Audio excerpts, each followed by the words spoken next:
and we're gonna, perfect. And Amanda is sitting in for Devin tonight because Devin has COVID. So we wish him well, and we really appreciate Amanda stepping in at this late hour. We're going to start with public participation, and this is an opportunity for anyone in the community to speak to us about any topic they would like to speak to us about, except the item that is under for a public hearing tonight. And that public hearing item is a concept plan review for a site at Baseline and Moorhead. So if anyone wants to, before we get started with public participation, Vivian is going to walk us through the rules of public participation. Thank you, Chair. And Amanda will just pull up the slides. Good evening. My name is Vivian Castro-Wooldridge. My role in these meetings is to facilitate the public engagement parts. And I want to really appreciate all the members of the public who have come here tonight. So the rules I'll read are in place to find a balance between transparency with community members and security that minimizes disruptions. So as Sarah mentioned, we'll start with open comments from community members for items not on the agenda. And then there's one public hearing later tonight for development on Baseline. So we want our participants to know that the city is really striving into a vision co-created by city staff and community for productive, meaningful, and inclusive civic conversations. And this vision is really designed to promote free conversation and dialogue while also recognizing that we want to make sure everybody who participates feels safe and welcome. We want to ensure that we're making space for different viewpoints in our meetings because we believe it leads to more informed decision making. Next slide, please. And we have a lot of information on our website about what we call our productive atmospheres vision if you're interested in more detail, but I'll just focus on some specifics relevant for tonight's meeting. There are a number of rules of decorum that are found in the Boulder Revised Code, and we have some general guidelines that are advisory in nature to share with all of our meeting participants tonight from the City Planning Board and the public.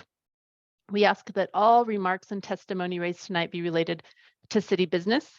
We will not allow any participant to make threats or use any other forms of intimidation against any person in this session. Obscenities, racial epithets, and other speech and behavior that disrupts the meeting or makes it impossible for us to continue in the moment is prohibited. And we do also ask that participants identify themselves by the name they are commonly known by, and if possible, to display their first and last name before speaking so that we can call on you and so that we know who is providing input. And if you cannot figure that out, you can send me your full name through the Q&A function. Next slide. So we're in the Zoom webinar format, which allows for participants from the public to speak at designated times, but we will not be turning on video for community members because of security concerns in this platform. There's no pre-existing list for signing up to participate today. So if you're in the meeting and you would like to speak during open comment or later during public hearing, we welcome you at the appropriate time to raise your hand. And on your screen, you'll see a couple different ways to do this. At the very bottom of the screen, you'll see a horizontal menu with 3 clickable items. If you click on the hand icon, it'll raise a hand next to your name, and you will enter the queue and we'll know to call on you to speak. Next slide. If you have an expanded menu, you can also get to the raise hand icon by clicking on reactions. If you're joining us by phone, you can dial *9 to raise your virtual hand, and we'll know that you would like to speak. So that concludes the rules of engagement for the evening, and I think we can jump into open comment. Sarah. Okay, thank you. Anyone who wants to speak to open comments, please raise your hand now. And again, it's for any comment that is not about the items we're discussing in the public hearing.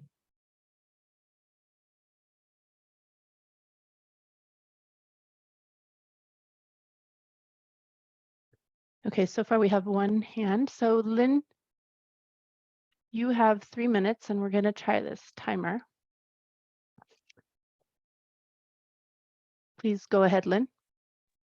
It's really a waste of time to do this whole discussion about public participation first. It's also very intimidating. Also, I don't believe you for a minute that it's a security issue about having a video window up. I go to state meetings at the Capitol and I have my video window and they ask me to put my video window up. So I'm insulted by this whole thing. And I'm insulted that I have to listen to this stuff. Why don't you just have a disclaimer? People have to sign if they want to participate.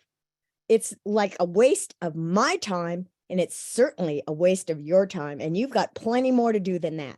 Now, what I came to talk about tonight is the fact that we need communal housing zoning that needs to incentivize developers to do the most efficient density housing, and that is within one unit. Up to 4,000 units, you can have, 4,000 feet, you can have 10 people in there. Have a couple of refrigerators, one washer dryer, it's more than enough. No, very much less drywall. You know, you have one living room that everyone uses. You have common spaces that get used. This kind of zoning needs to be employed into Boulder's planning, period, if they're going to densify. That's the way to do it. 300 square foot units are not doing that. They're doing exactly the opposite. They are elevating land value, and that elevates housing costs, and that causes homeless problems. And that's the biggest problem that the city of Boulder has, right? So why don't you finally do something that works, that you know works? It's so simple. Just do it. Done.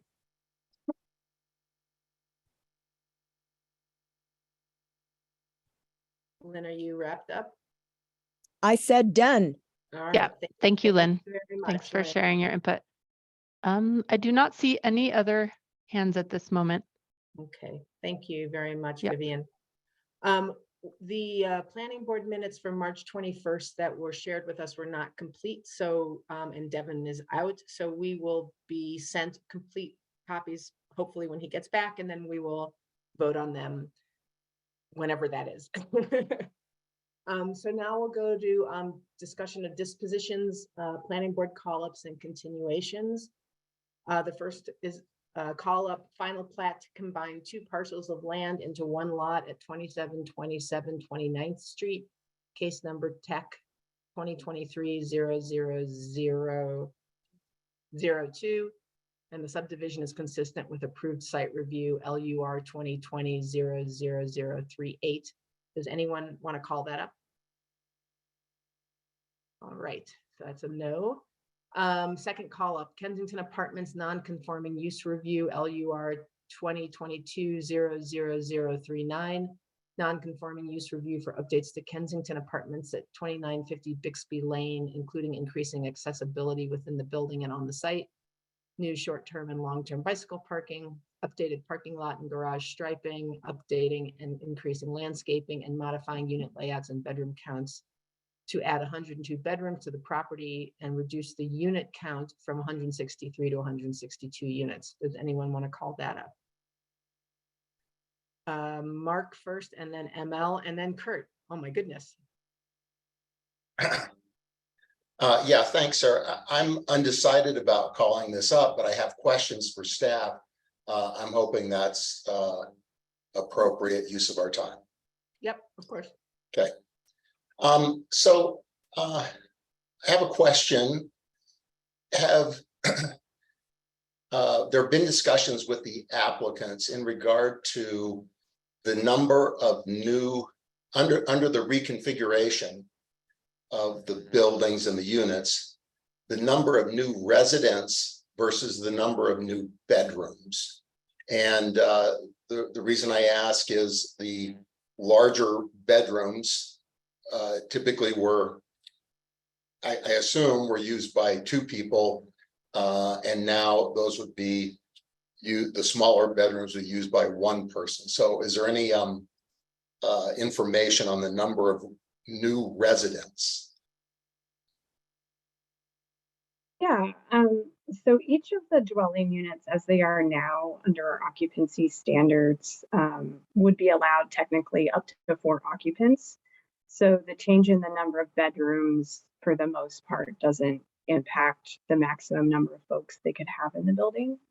In terms of the use of those units or the expected number of occupants, I would defer to the applicant. Jeff Dawson is here tonight and could probably help talk a little bit about what they expect to see in terms of occupants. Go Hello, ahead, Jeff. Jeff Dawson with Studio Development Services. I'm the owner's representative for the project.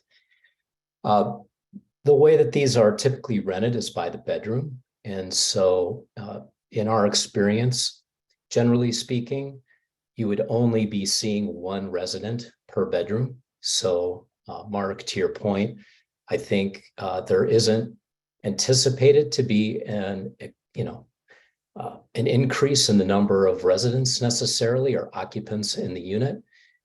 It's just an increase in bedrooms, and the way that we rent these is typically by the bedroom. So okay, I think I heard a couple of contradictory things there. So currently, a large bedroom is rented by the bedroom. And are you saying that that large bedroom is occupied by one person typically, or two typically? I don't actually have that information. It was never requested by staff, so I've never researched that. We Okay. recently acquired the property about 6 to 8 months ago, and so the current occupants in the building don't reflect the way that we currently rent the building. So we'll be releasing the project once the improvements are done, if approved here. So I can't actually answer that specific question right now because I don't know what our occupancy is. But I think your assumption is accurate that the existing occupancy is likely either one or two people per bedroom, given the size of those bedrooms that we're going to be subdividing. Okay. Can you give me your plan, time frame? Are you planning on at the end of your current leasing period vacating the buildings and doing all the renovations and work all at once, or in some sort of serial fashion where, you know, 2 or 3 units get remodeled and then the next 2 or 3 and people shuffle around? Or what's your plan and what sort of timeline for doing this work? Sure. So again, if approved, the current plan is to actually do this in effectively 2 phases. We would do all of the studio units, which are primarily cosmetic remodels. They don't have an increase in the number of bedrooms, and they aren't actually being reconfigured. They are just, we're just replacing finishes and fixtures. We will be adding washers and dryers to each of the units. So that will require a building permit for us to pursue. That will be the first phase. So we will do 51 studio units in the first phase, which is this cosmetic remodel. The second phase will include 110 units. And that will be done in a series of phases where we will rotate through the units so that we will be rotating residents into the newly finished units, taking them out of the next phase, and then working through all of the units until we complete. So again, if approved here tonight, what we would do is start the remodel work this spring. Once the school season is over, we would work through effectively a 12-month remodel process and finish by around April or May of next year. Okay. Fine. Last question.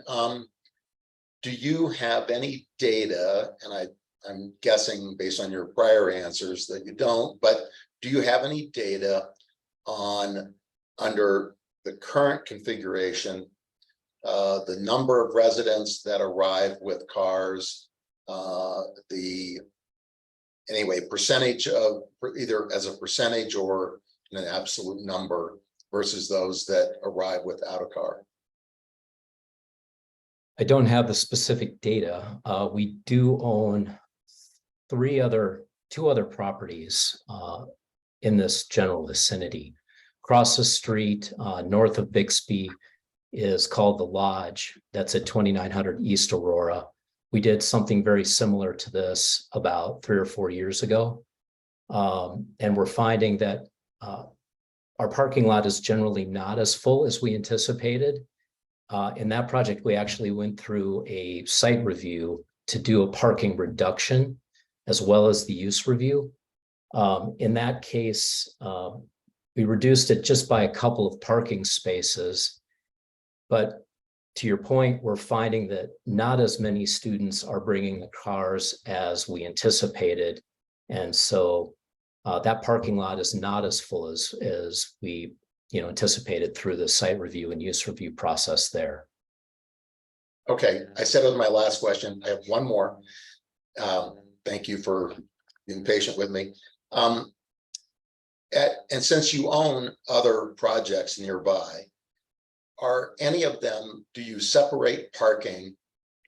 How do you manage parking? Is it just, is it assigned spots? Are they rented separately? Could you describe how you manage parking, and more specifically at this site, but if you have examples of doing something different at one of your other sites, I'd be interested in hearing about that. We generally follow the sum principles in the city. So it's unbundled parking managed and it's rented separate from the unit itself. And we do that on all of the properties here in Boulder. Now it's a little different on our properties up in Fort Collins, but generally speaking in Boulder, it's unbundled and managed parking. And what would a spot rent for? Do you have any numbers? Since I don't work on the operation side, I don't know exactly what those numbers are, per parking space, but I could certainly get that for you if you were interested. Okay, thank you. I'm finally done. Thanks. Mark, are you going to want to call this up? I'm considering it. Yes. Okay. I'm going to let ML and Kurt ask their questions, and I'm considering it. Okay, ML. Thank you, Sarah. So Jeff, I have, well, maybe it's for you or for staff, but I'm not sure. I understand you adding 102 bedrooms. And now I just heard you say that all of the units are getting washers and dryers. One of the things that I saw was unknown was where you were at with water use on the project. The plumbing fixture count is not a complicated form to fill. I'm guessing you meet the requirements, or why was it not just a kind of, yes, the project meets it with the meter size they have? Did you add bathrooms or just the washer dryers, or where are you at with, and why is that not just a, yes, you comply with the plumbing fixture count? I don't know that I guess I'm not aware that we don't comply with plumbing fixture count. We are adding new washers and dryers, and as far as we're concerned, there isn't any change in the overall service to the building. There's no requirement to upgrade, the tap size or the service to the building. We aren't adding additional bathrooms. We're just adding an additional bedroom. So the bathroom that's in the current 1-bedroom unit will serve both. The bathroom that's in the 1-bedroom unit will serve the 2 bedrooms. We're replacing plumbing fixtures and that sort, but we're purely just adding a washer and dryer to each of the units. So I guess maybe I'm not following your question. So maybe, Shannon, is this your project? I can't, the scale is off. I can't read the name here. But it says to be determined whether the project will comply with the plumbing requirements or not. Do you know what? I'm not sure what document you might be referring to there. I think once it's in the building permit process, all of those items would be accounted for. Right now, since it's in the non-conforming use review process, we're primarily looking at the criteria related to that. ML, is there a page in the packet that you're seeing something that troubles you? It just seems odd to move forward without knowing whether your water meter is sufficient for the added. I hear what Jeff said, though. They're not adding bathrooms. You're adding laundry facilities to each of the units, which is actually a lot of laundry, but it just said it was an unknown, and it just seemed to me kind of interesting that you would move forward without knowing about your plumbing, but it's okay if you don't know. Thank you for thank you for trying to answer my question. All right, thank you, ML. Are you thinking of calling this up too? No, I don't think so. Okay. Kurt. Yeah, first question for staff. I just want to confirm, this is probably given, but I just want to confirm that the long-term bike parking system that they're proposing complies with our standards. Yes, that's correct. The fixtures that are being added for the long-term bike parking, there's going to be a covered, enclosed, new kind of accessory structure on the site that would have the racks and the accessibility and all of those features that we would typically see for a long-term bike parking facility. There'll also be long-term bike parking, if I recall correctly, within the existing garage structure, and short-term bike parking as well. And there was, I believe, details included in the plan set and the written statement for all of those bike parking features. Okay, thanks. And then one other question about the landscaping. So it said that they're planning to add street trees on the 29th Street side, but there are utilities in the planting strip, and so they are not going to be planting in the planting strip. Are there utilities that go the entire length of the planting strip? Is that the problem? I'm a little surprised, because I think the landscaping standards in GCS say plant trees in the planting strip if possible. Yes, that's our first choice. If there's not a utility conflict, to place those out in the planting strip, as you said. There's a 10-foot requirement for trees to be spaced from an existing utility line. In the condition of a conflict, they can be placed close to the close to the right of way, as close as possible, basically.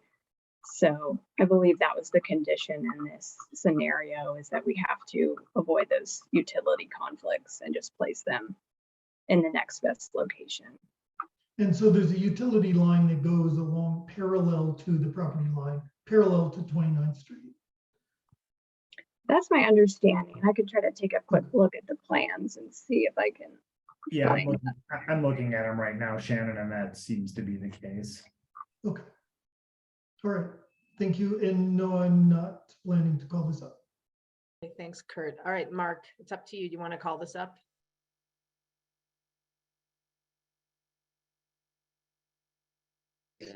There we go. I have trouble unmuting.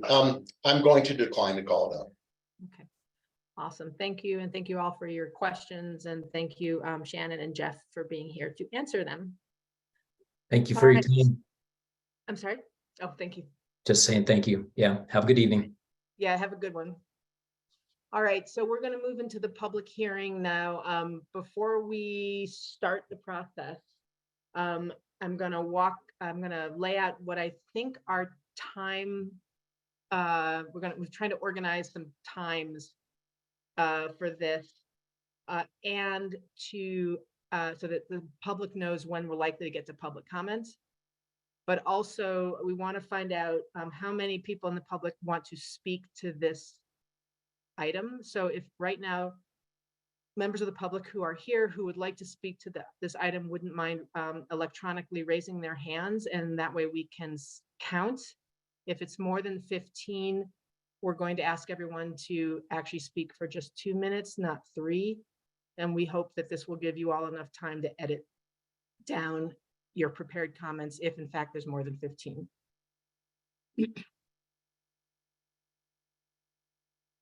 Sarah, Yes. how are we dealing with we received from staff some slides from members of the public.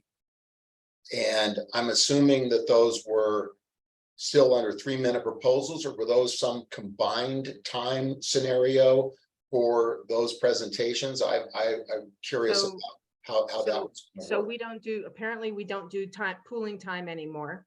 So it would either be 3 minutes or less than 3 minutes. I did not walk through the one PowerPoint that we got. Maybe I think we Amanda, got 2. I think we got 2. I think I've looked at 2 this evening.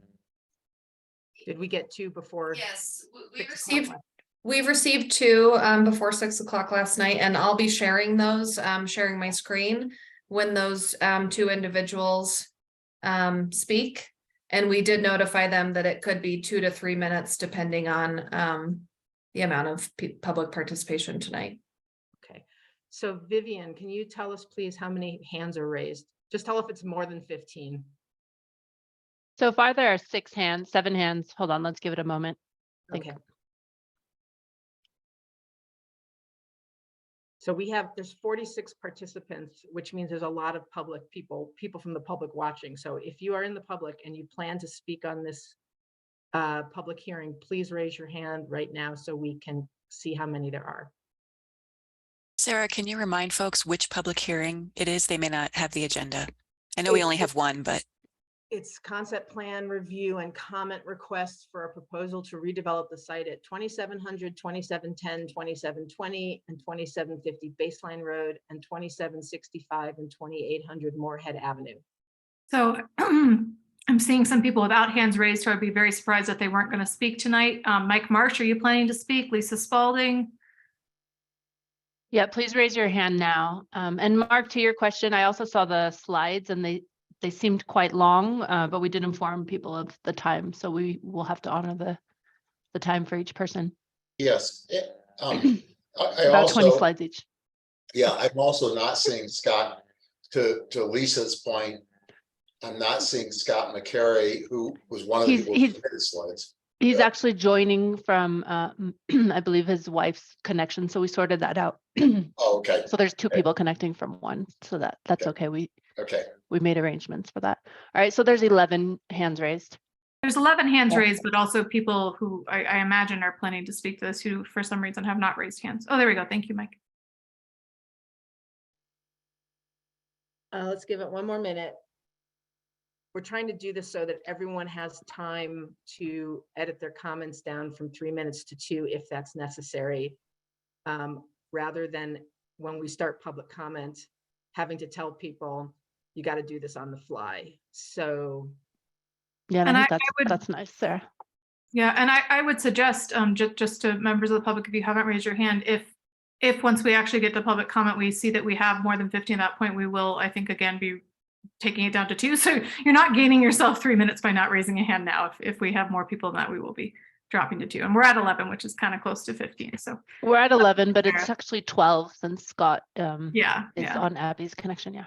yeah. So And- yeah, so it's 12. It kind of All right, keeps them so- going so down for between 10 now- and 11, fluctuating. So for now, we'll leave it at 3 minutes per. If when we get to public comment, it's above 15, we will be cutting it down to 2 minutes. So just be aware. And then in terms of timing, I want the public to not feel like they're waiting to know when we might get to them. We expect a 15-minute presentation by staff and some questions from the board, another 15 minutes of presentation by the applicant with some questions from the board, and then a 10-minute break. So at a minimum, it'll be 45 minutes from now, from 6:30, so 7:15 at a minimum before we get to public comment. I would assume if you all don't feel like sitting here and watching, or you want to make dinner while you're listening, we expect at 7:15 is the closest starting point for public comment. All righty. Let us start on the agenda item, concept plan review and comment request for a proposal to redevelop the site at 2700, 2710, 2720, and 2750 Baseline Road, and 2765 and 2800 Moorhead Avenue as a mixed-use student housing development that includes 84 units with a four-story, 55-foot tall building on the western portion of the site, reviewed under case number LUR 2022-00058. And Chandler is going to do the staff presentation. Take it away, Chandler. Thank you, Sarah. You guys are seeing my notes right now? Yes, we're seeing your notes. Okay. Yeah, it's not in presentation mode yet.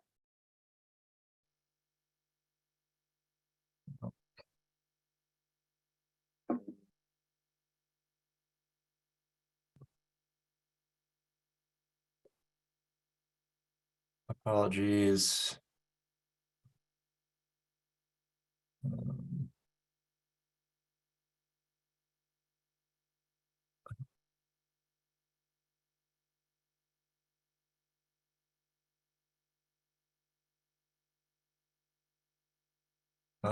Okay, sorry.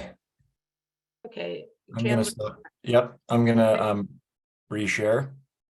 Okay, but I think also if you want to go ahead and present even in that mode, that's fine. It's readable for all of us. It was Okay. readable. There you go. Okay. Good evening, planning board members. I am here to present the concept plan application for redevelopment at what we're calling 2700 Baseline Road, which incorporates all of the addresses that you mentioned earlier.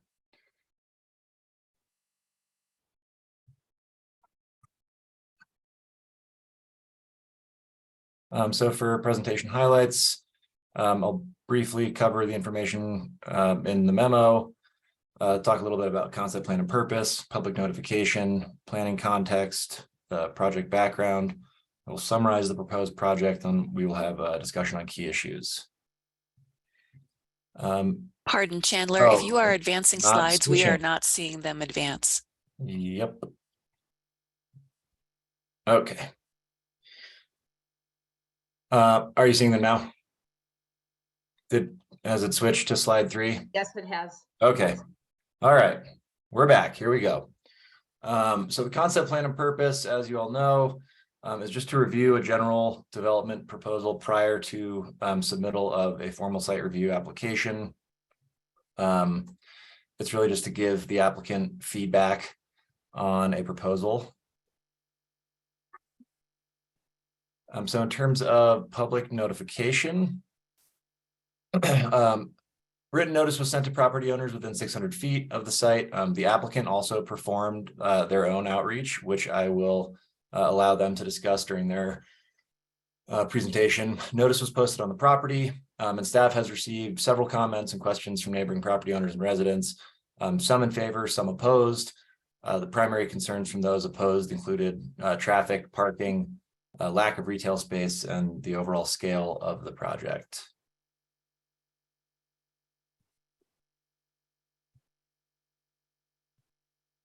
So in terms of the location, as you can see here, the site is located to the southwest of the intersection of US 36 and Baseline Road at the northeast corner of the intersection of Moorhead Ave and 27th Way.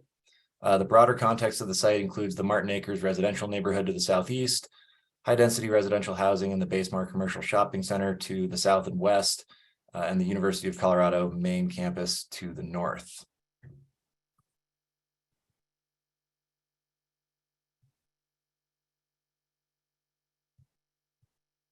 Sorry, okay. What is going on? Not, there it goes. The BVCP land use designation of the site is community business. This is described in the Boulder Valley Comprehensive Plan as community business areas are the focal point for commercial activity serving a sub-community or a collection of neighborhoods. They are designed to serve the daily convenience, shopping, and personal service needs of nearby residents and workers and support the goal of walkable communities. Uses consist primarily of commercial business uses with convenience, shopping, and services, and some offices. Where feasible, multiple uses, including housing, will be encouraged. So the zoning on the site is BC2. And it's adjacent to RL1 zoning to the southeast, RH5 zoning to the south, and other properties on BC2 to the east and west. BC2 zone district is defined as business areas containing retail centers serving a number of neighborhoods where retail type stores predominate. The project site is located in a business community area subject to special use restrictions per Appendix N of the Boulder Revised Code. This essentially means that it has additional conditional use standards that apply to certain uses. Intensity standards for residential uses in BC2 allow for up to 27.2 units per acre.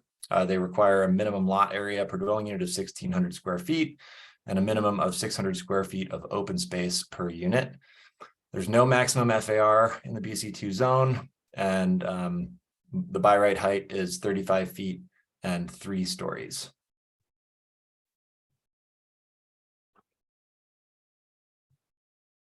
So the surrounding context. Didn't move forward. There you go. So the character of the surrounding area is varied and eclectic. High density residential apartments lie adjacent to the south on Moorhead Avenue and across 27th Way to the southwest. Adjacent BC2 zoned areas include the Basemar Shopping Center immediately to the west of the site across 27th Way, and some small shopping centers, Baseline East, that have retail service and restaurant uses to the east of US 36, adjacent to Williams Village. Across Baseline to the north is the CU main campus and the Wolf Law Building, which runs along the west side of US 36, opposite various high-density residential and hotel uses to the east. To the south of the site is shown here.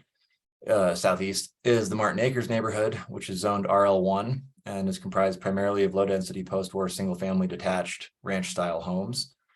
As such, the project site represents both a gateway into and out of the city for travelers on Baseline and US 36, as well as a gateway or transitional area between the low-density residential area to the southeast and the higher intensity uses to the north and west. This is another context shot just showing the site, looking basically from the Chautauqua area. You can see Broadway, Baseline, the CU main campus, the Hub Boulder future site, which will be a 3-story, 35-foot development.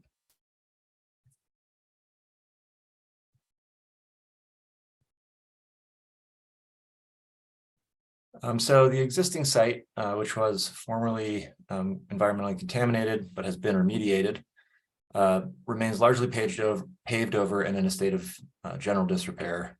Skunk Creek, a major drainage way with a contributing basin area of about 2 square miles, runs through the center of the site and currently receives all of the site's runoff. There are several mature trees and a narrow strip of high-functioning wetlands surrounding the creek. However, overall, the existing site is mostly impervious and soil and habitat conditions are poor. Each of the existing businesses on the site has at least one vehicular access point.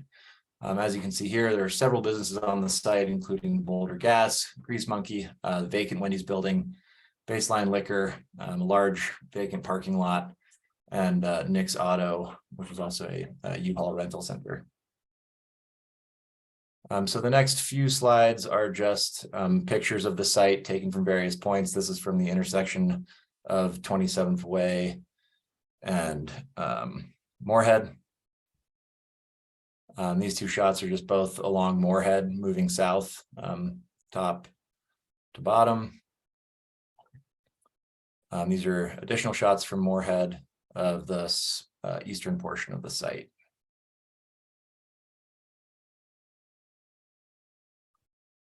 The site is affected by the floodplain, including the 100-year conveyance and high hazard zones, as you can see here. And now I will get into the proposed project. So the applicant is proposing to redevelop the site at 2700, 2710, 2720, and 2750 Baseline Road and 2765 and 2800 Moorhead Ave as a mixed-use student housing development that includes 84 units, which would be split between 24 two-bedroom units and 64 bedroom units, and ground floor retail uses within a 4-story, 55-foot tall building on the western portion of the site.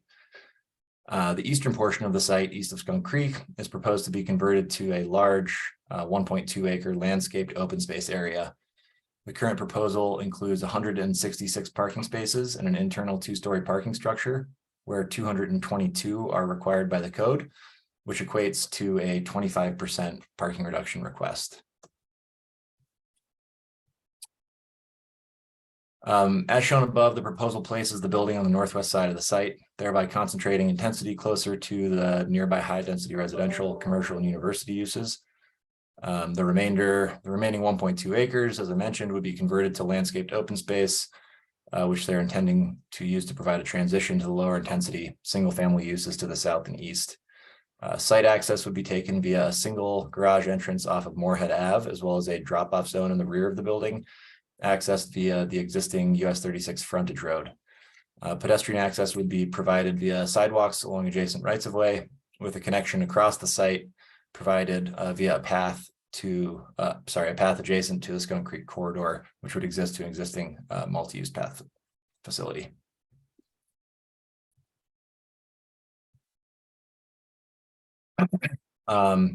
The proposed project includes a mix of attached residential and retail uses totaling approximately 136,694 square feet in floor area. Retail uses comprise roughly 1,700 square feet on the ground floor, with the remainder of the project made up of residential units and amenities. And they are proposing to provide just over 95,000 square feet of open space, where 50,400 is the requirement for the number of units they're proposing. While the application packet does not include specific architectural renderings, the applicant has provided numerous reference images as well as detailed massing studies showing the intent behind the proposed massing. The applicant's written statement expresses a desire to provide a transition in massing from the northwest to the south and east sides of the building, with the corner of Moorhead and 27th Way being 2 stories in height to be compatible with the existing 2-story commercial uses across 27th Way to the west. As shown in some of these images, the building design also incorporates changes in plane to create articulation along rights of way, as well as different vertical elements, step backs, and what they're showing is changes in materiality to create visual interest and break down the perceived massing.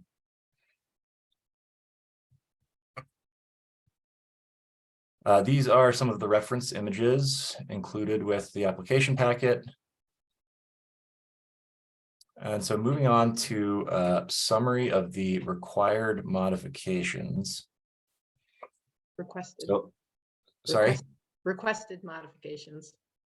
Oh, yes, requested modifications. I guess they'd be required if this were to be approved, but yes, you are very correct. They are requested modifications. So the proposed modifications to the land use code, there you go, that works too. Is a 25% parking reduction, again, to provide 166 spaces where 222 are required. Height modification to allow for a 55-foot building where 35-foot is the maximum by right height. Modification to the maximum number of stories to allow for 4 stories where 3 is the maximum by right. And just to note that the site is eligible for height modification. The community benefit regulations would apply. So the bonus floor area, AKA the floor area on the 4th floor, would be used to determine the required number of bonus units above the 25% inclusionary housing requirement that would either be required to be constructed on site or paid for via cash in lieu. So the result of the height modification is that we require additional permanently affordable units. So moving on to key issues for discussion, there are 3 key issues that are outlined in the staff memo. The first key issue is whether the proposed concept plan is generally compatible with the goals, objectives, and recommendations of the Boulder Valley Comp Plan. The second key issue is, does planning board have feedback for the applicant on the conceptual site plan and building design? And then finally, the third key issue is, whether the proposed building height of 55 feet is in general proportion to the height of existing buildings in the area and the proposed or projected heights of buildings in the area. So moving on to key issue number 1. Is the proposed concept plan generally compatible with the goals, objectives, and recommendations of the Boulder Valley Comp Plan? I have provided some considerations here to help guide the discussion. Community business areas are described partially in BVCP policy 219 neighborhood centers.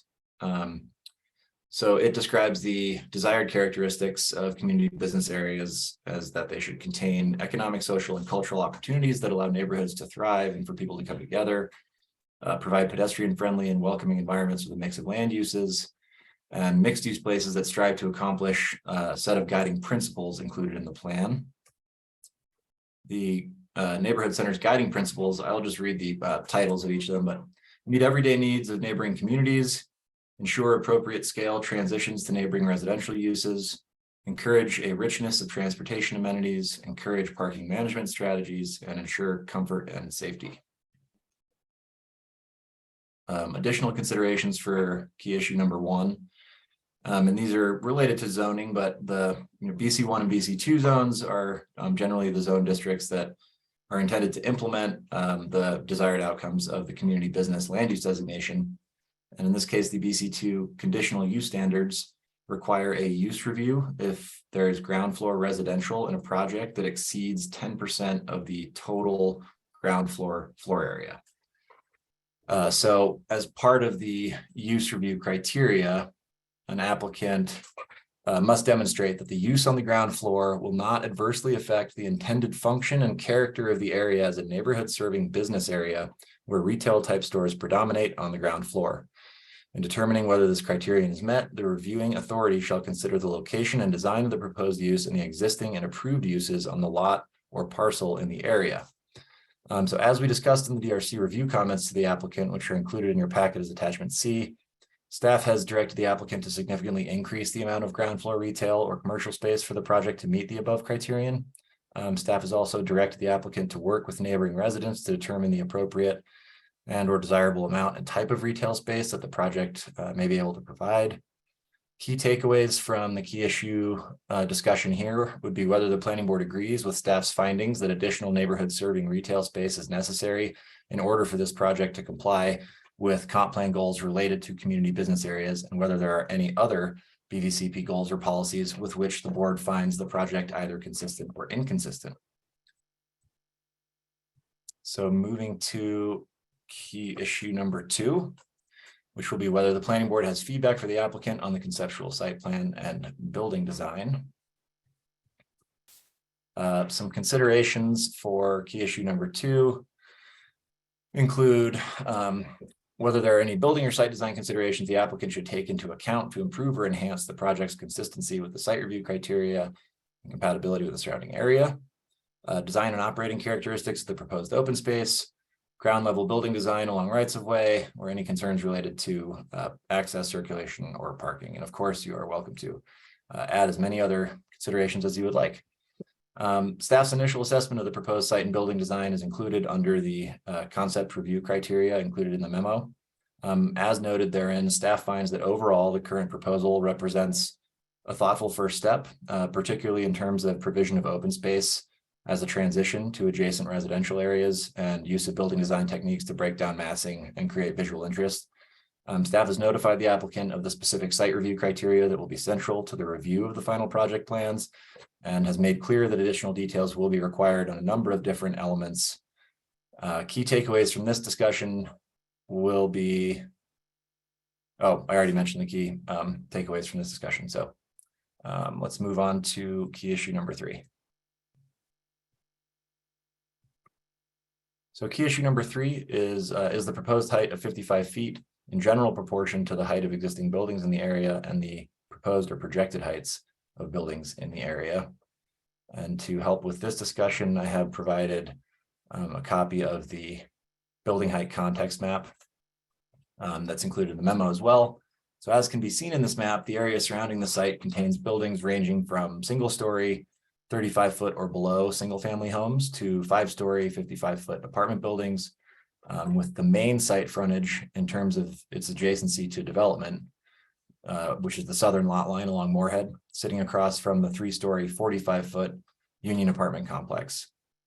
Given the surrounding context, staff finds the proposal to develop the project site with a 55-foot building on the western portion of the site while preserving the eastern portion as open space appears to keep the project generally proportionate to existing development in the area, but that additional refinement of building massing and articulation will be necessary to ensure that the project provides an appropriate transition to the lower intensity development to the southeast and west while providing an appropriately scaled pedestrian frontage along the western and southern project boundaries. So next steps, following the concept review hearing, City Council may vote to call the item up for a council hearing to provide additional feedback. The applicant will then either proceed with submitting a development review applications or may submit a second concept review application. And the third bullet should say site and use review applications will require a decision by planning board subject to call up by City Council.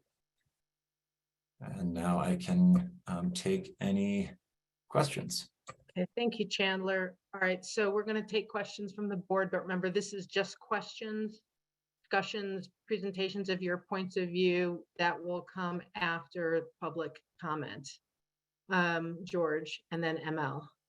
Just a quick question on the open space component of the project. Is that, is there a covenant that lies on that land as proposed that would remain open space forever? Is that how it works? There is not right now, just it's concept plan. So it would be a question of whether we would require them to dedicate a public access easement or something like that. Okay. Thank you. Yeah, that's what I just want to know. I appreciate it. ML and then Kurt. Thank you, Sarah. So my question is, do we know how much market rate housing? So 84 units are proposed with the 55-foot and 4-story request.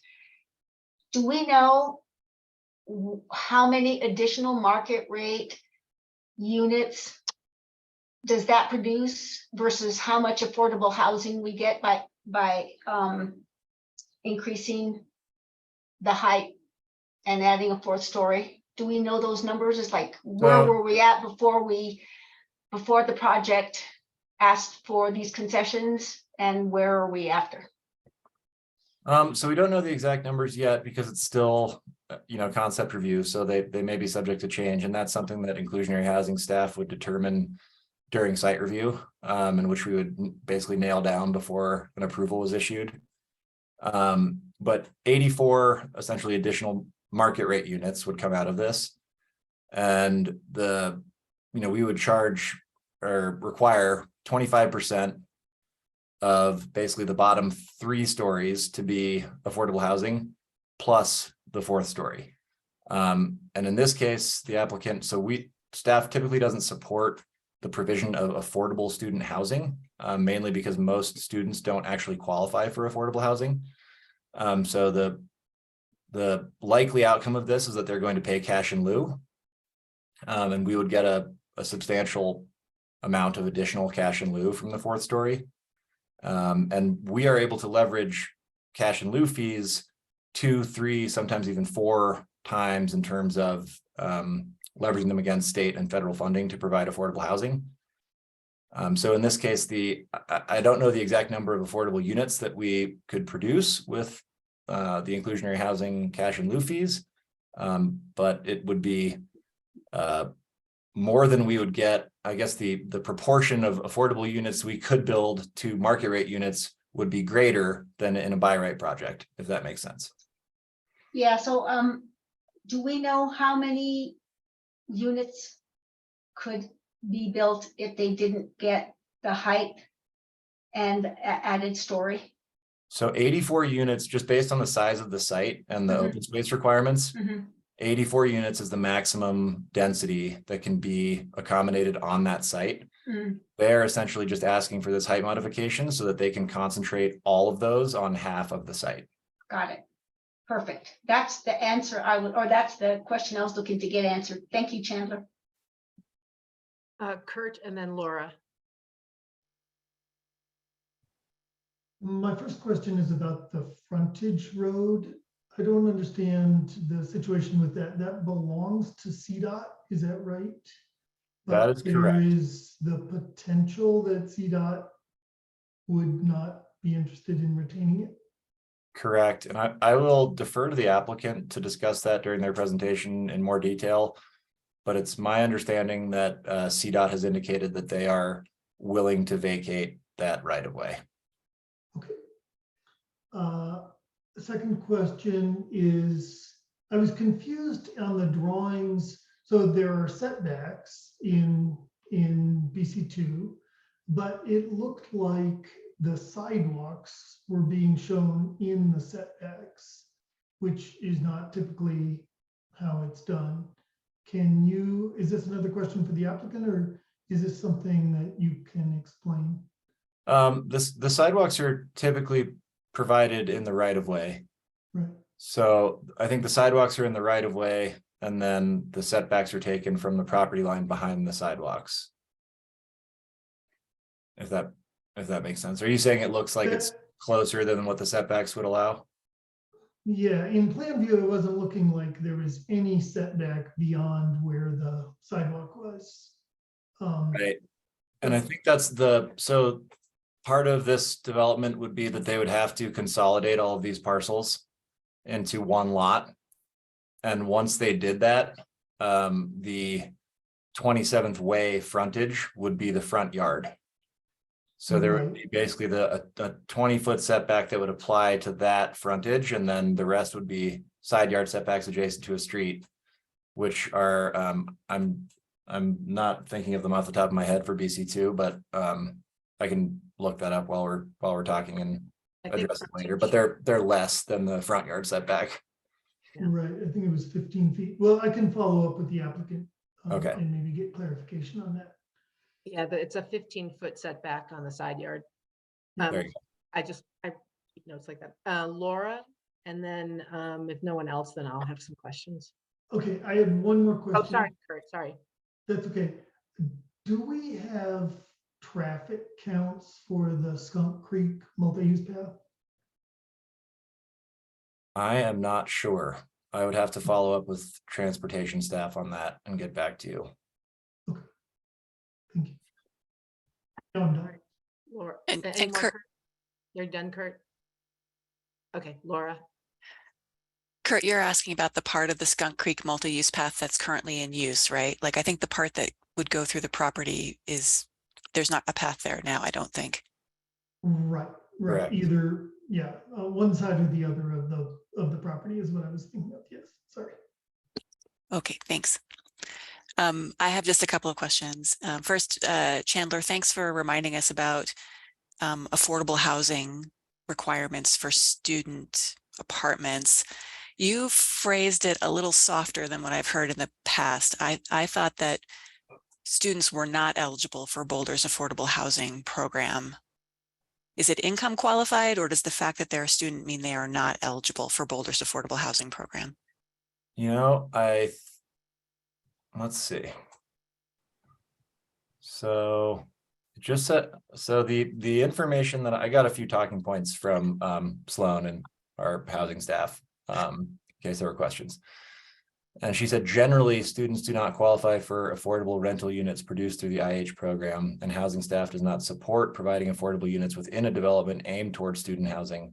Thus, they will likely pay cash in lieu. Okay, all right. Thank you. I had thought it was a hard no, we don't do that, but it sounds like it's just you don't generally support that and you don't support it for this project. So it would be cash in lieu for this project, not on-site affordable. Correct. I think, okay, thank you for clarifying that. My second question, I know that the applicant has to work with the code as it is now. and cannot speculate about changes. But we just recently saw the zoning for affordable housing proposal that staff has been working with to shape up, to bring back to City Council. Can you remind us, is BC2 one of the zones that is being looked at for changing or modifying some of the requirements? I might ask Charles. You know, it's a great question. I don't remember off the top of my head, but I can look while we're chatting. Okay, thank you. And I had one last question, but it might be better to ask staff after public comment. One of the people who I believe is going to have a slide presentation tonight wanted to talk about the transportation master plan plans for a connection for an underpass at Skunk Creek and Moorhead. That seems like it's a low priority project and that staff would not require it as a part of this development proposal. Maybe I'll ask you to come back to that after the public comment period, where the public commenter talks about their concern there and their suggestion there. But I wanted to know, my question is going to be whether staff would ever consider or had considered making it a requirement of this project. Is that something that the code would allow? Is that something staff would support? And if not, if it is allowed by code, but staff don't support it, why is that? So that's where I'm going. I just want to find out more about what staff's reasoning is on why that is not being required of the developer. Okay, but you don't want me to answer that now. You can if you're ready, or if you want to wait till after the public. I don't want to steal the thunder of the public commenter, but I wanted to let you know so you could prepare an answer. Okay, I'm prepared to answer. So it's up to you when you would like to get into it. Okay, let's have deference to the public commenter and let them make their presentation, because that might or might not change your answer. So, okay, thank you. And Laura, I have a follow-up. So BC1 and BC2 are being considered in the zoning for affordable housing code changes as they move forward. Okay, and can you remind us what that code change is that's being considered? Is it like a reduction in open space or something like that? It's revising density calculations. So 1,600 square feet of lot area per dwelling unit and 1,200 square feet of lot area. I'm sorry, 1,200 square feet of open space per dwelling unit, and setting a floor area ratio. I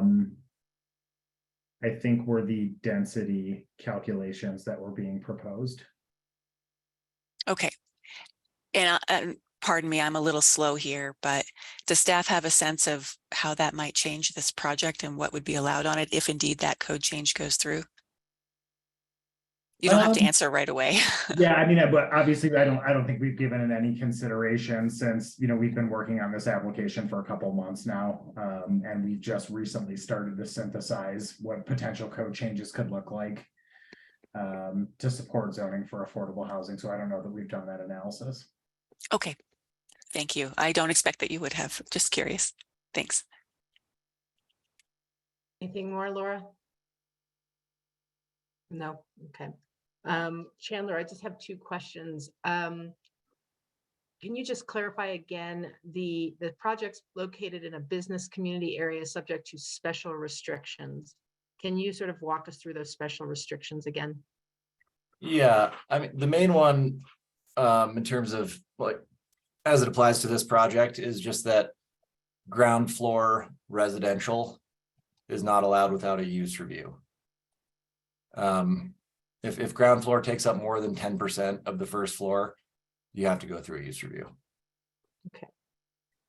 And the second question is the Skunk Creek high hazard zone, high functioning wetlands reality on the ground. I actually drove by there yesterday, and obviously it's not a very attractive site at the moment, but the fact that there is a high functioning wetlands and a huge, what is apparently a major reservoir for water. I'm curious, who would be responsible for maintaining this open space, for protecting the wetland? Like what's the regulatory framework, I guess, around this amount of open space, this type of open space? It's my understanding, and the applicant, I'm sure will want to get more into this in their presentation, but it's my understanding that they are technically building just outside of the floodplain. So as far as we have it mapped, they would be in charge of maintaining the open space and the property. But I do not believe they would require a wetland or floodplain development permit because they are keeping the building outside of our mapped floodplain. So, and it's not a very attractive site at the moment, but because there's a high functioning wetland, how is that protected during development and post-development? I don't know if we have Kristen Shepherd here. I don't want to speak out of school really, but I know that you're not allowed to cause major disturbances. There's a buffer area surrounding high functioning wetlands. So I assume we have construction requirements with fences, but I would have to probably refer to our flood staff. Yeah, we do. We have a whole set of mobilization guidelines to help, prevent any damage to the wetlands during construction. Okay. Hey, Sarah, I'm sorry, you said there's a high functioning wetland there currently. Which portion of the property are you referring to? Well, based on the map, so we can get into this when when we're having a discussion. Right now, we're just asking questions, but according to the map, it looks like it's actually pressed up against the side of the highway access. That's what it looks like. I do not know that that's accurate, but Okay. Okay, I just wanted to clarify your question or statement as while we're here. And then I do have a third environmental question, which is the amount of auto traffic where that building is being proposed, and I don't mean the Moorhead, I mean the access to the freeway and the freeway itself. Are there any air quality requirements for that have to be tested or approved or passed to build in an area that is so close, a residential building that's so close to a freeway? I just have no idea if that's something that they have to worry about. I mean, not as part of the building code. Like we address, I think, interior air quality of the building, but I don't know that there are any required tests they have to pass as far as like ambient air quality or adjacent auto-oriented air quality. And what about noise mitigation from all that traffic for residential? Is that something that the city has a code for? I don't think that we specifically require noise mitigation from adjacent traffic, but our building code, requires such tight buildings anyways, that I think noise mitigation is kind of built into modern buildings. Charles, you brought yourself up, as did Hella, so I'm thinking you have something you want to add. I said something wrong. No. Well, no, I mean, we have site review criteria that speak to, building design, not necessarily specifically in this case to noise attenuation. But there are some standards in there that I think give us some latitude to have that conversation as part of the site review. But Hella, I don't know if you wanted to get more specific. Yeah, there is actually a criterion that addresses noise mitigation between units, buildings, and from other external sources. So it is something that can be reviewed as part of the site review process. Really appreciate that. Thank you so much. Does anyone else have questions for Chandler? Laura. I don't, but I just wanted to point to page 153 in the packet for anybody who's interested in this flood mitigation easement issue. There are some comments by Kristen Shepherd, who's the flood staff expert, on page 153 of the packet in the staff comments. Okay, thank you very much. Sure. All right, Kurt. One more question on page 59. 159, referring to 27th Way, this staff report says bicyclist safety would be improved with an alternative route through this location because it would eliminate the need for northbound motorists to cross the bike lane in order to turn east onto Baseline Road or the US 36 on-ramp. And I'm wondering if staff have a particular alternative in mind. Is there some concept, or is it just was that just sort of a general statement? I think that was just a general statement. I'm trying to, let me, if I can find the northbound motorists on Moorhead. Right. So it's on page 159 of 198. I'm on the older version of the packet.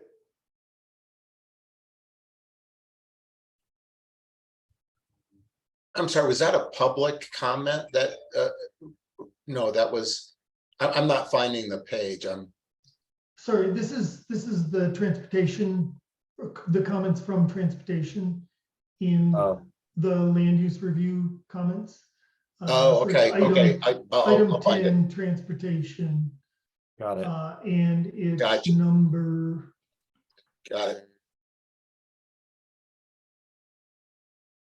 Yeah, I'm not sure if transportation had a specific circulation pattern in mind or a specific design. I can also follow up with Tom Pankow, our transportation engineer, and see if he has any more details on that.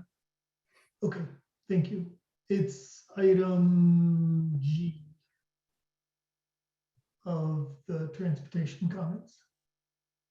And just as a reminder, everybody, our opportunity for concept review is to identify things we are concerned about so that staff and the applicant will have the opportunity to try to answer those questions through the development process before they come back to us to site review. So if staff doesn't or applicant doesn't have a full-fledged answer, they do know it's a question that will reappear come site review time, site and use review time.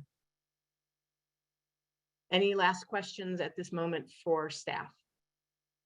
All right, so now it is time for the applicant. You'll have 15 minutes and then there'll be questions after. And once we're done with those questions, we're going to take a 10-minute break and then go to public comment.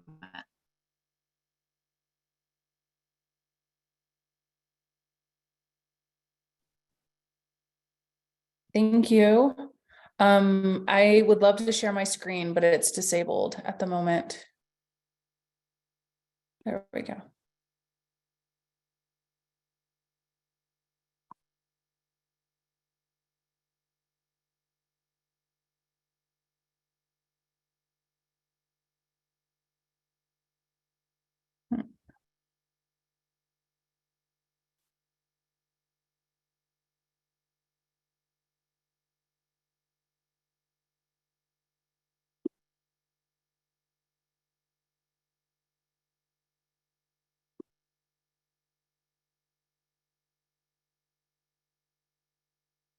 Not sharing. Can you see my screen? It's loading. Okay, I'll give it a second. Thank you.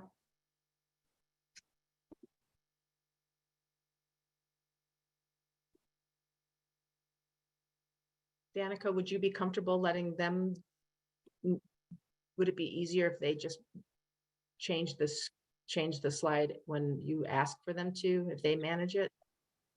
The city staff doesn't have our presentation. All right. So I'm not sure what's going on here. But I did back it up to PowerPoint. So let me see if I can do that.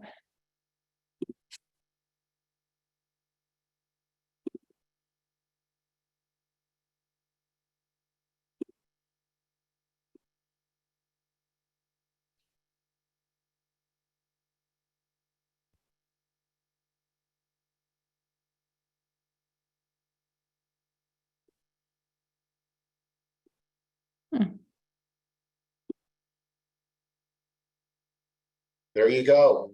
Is that it? Now I see the headline. Technology. Thank you. So you can see it. Okay.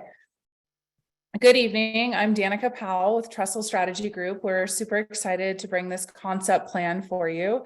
We will be looking for lots of feedback from you in the community. This is the very beginning stages of the project. And so I wanted to just let you know that we have assembled a team. It's led by ACC, the developer. Chuck will speak to you in a second, but this is a very localized team. There are some familiar names here. Oz is the architect, JVA is a civil engineer, helping with entitlements and community engagement, and Studio Terra is the landscape architect. I'm going to pass it off to Chuck and to introduce ACC or reintroduce and kick it off.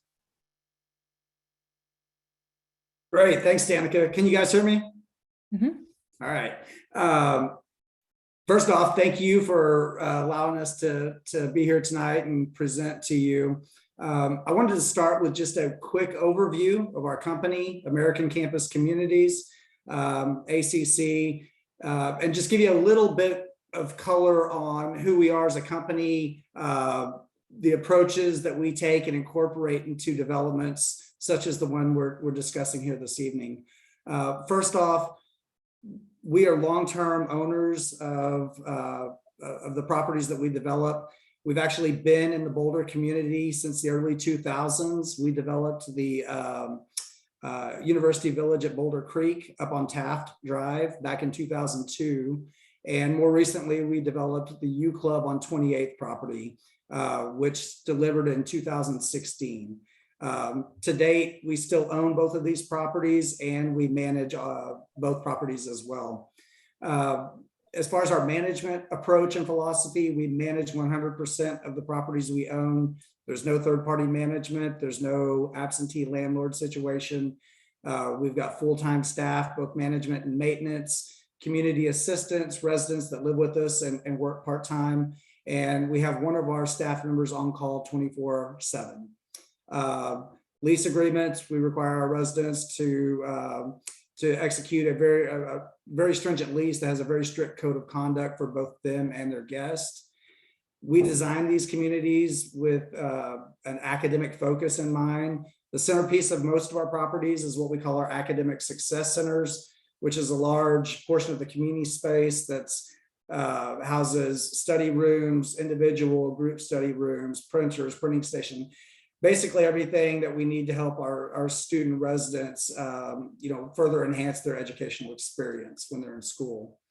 And then finally, one of the other attributes for our communities that we've been implementing the last 10 years or so is our Residence Life programs. So similar to what you would see on campus, this is the programs that allows our staff to educate our residents about, events and services that are not only provided at the property, but on campus and in the community.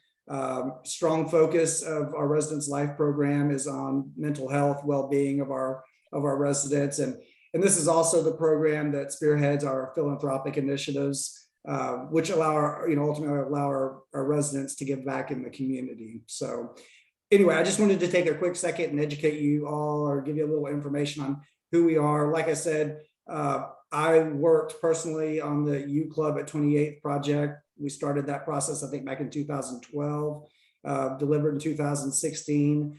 We bought this property that we're discussing tonight right before COVID hit. So we've had it for about 5 or 6 years. One thing I would like to communicate to everyone here, we are super excited about this project. We think it would be really great.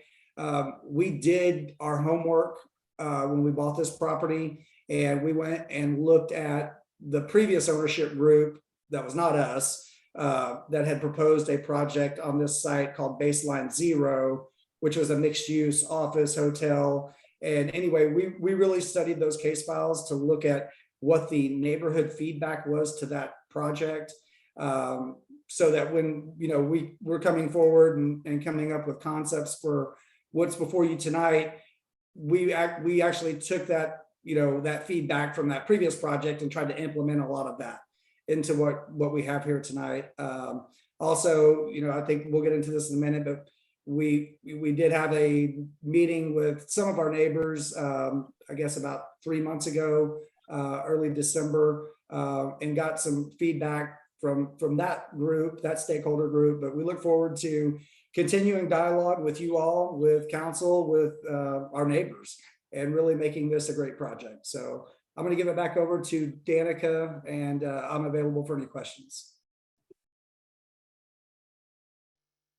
Thanks, Chuck. So just from a numbers standpoint, we've talked about this 3 acres total. It's 1 building on the west side of the site, 84 housing units, 70% open space, 158 indoor bike, long-term bike parking, and 168 parking spaces, which is about a 25% parking reduction. So I do believe we're within the administrative parking reduction threshold.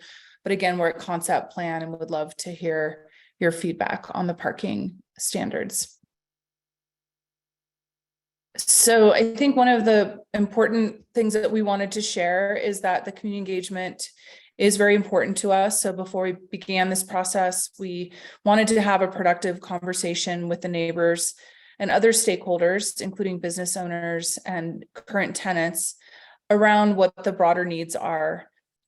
So we did hold a community meeting. We hand delivered over 300 flyers to properties within 600 feet of the subject property. We tried to exceed some of the city's minimum noticing requirements by actually hand delivering and expanding that circumference, inviting people to an open house at U Club on 28th, which is the other property nearby, and to talk in that space. It was the winter time, and then tour U Club so we could show the neighbors what this type of housing, student housing, could look like. We had 6 neighbors in attendance, and then we walked over to the current site on the multi-use path system, and then finished up our conversation at the project site. We were also invited to a Amana neighborhood meeting on April 3rd. And so the neighbors had prepared questions and comments around many issues. These were some of the summaries of student housing impact on neighborhood, the concern around neighborhood serving retail and maintaining that in the community, concerns around parking and traffic, and building design and open space. We also have done one-on-one community engagement as people reach out to us or would like to meet with us, lots of coffees and chats, and we are committed to continuing that. So a larger summary of the comments that we received: parking, overflow parking, really understanding what the data is around the other student housing projects in the neighborhood, as well as some of the older student housing projects, and really fine-tuning what the right parking count is to not impact the neighborhood, while also implementing TDM strategies to reduce car usage and encourage reliance on non-single occupancy vehicles. There's also questions about programming and retail. What type of retail would work on this site? The neighborhood had collected, they had done a survey a few years ago that talked about what type of retail they'd like to see. So we're taking that into account, as well as we'll be looking at a market study to understand what type of retail could thrive, neighborhood serving retail could thrive on the site.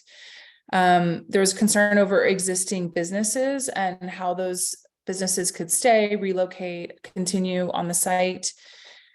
Affordable housing. So we did hear about, how could this contribute to the city's affordable housing and particular student housing? I think we touched on a little bit before, but the city's affordable housing program does not qualify students. It doesn't serve students if somebody's from housing division is here, they can talk about that more, but certainly will be contributing to the city's inclusionary housing fund through that cash in lieu payment. And traffic, this is probably one of the biggest concerns: cut through traffic through the neighborhood, back up into the intersection of Moorhead.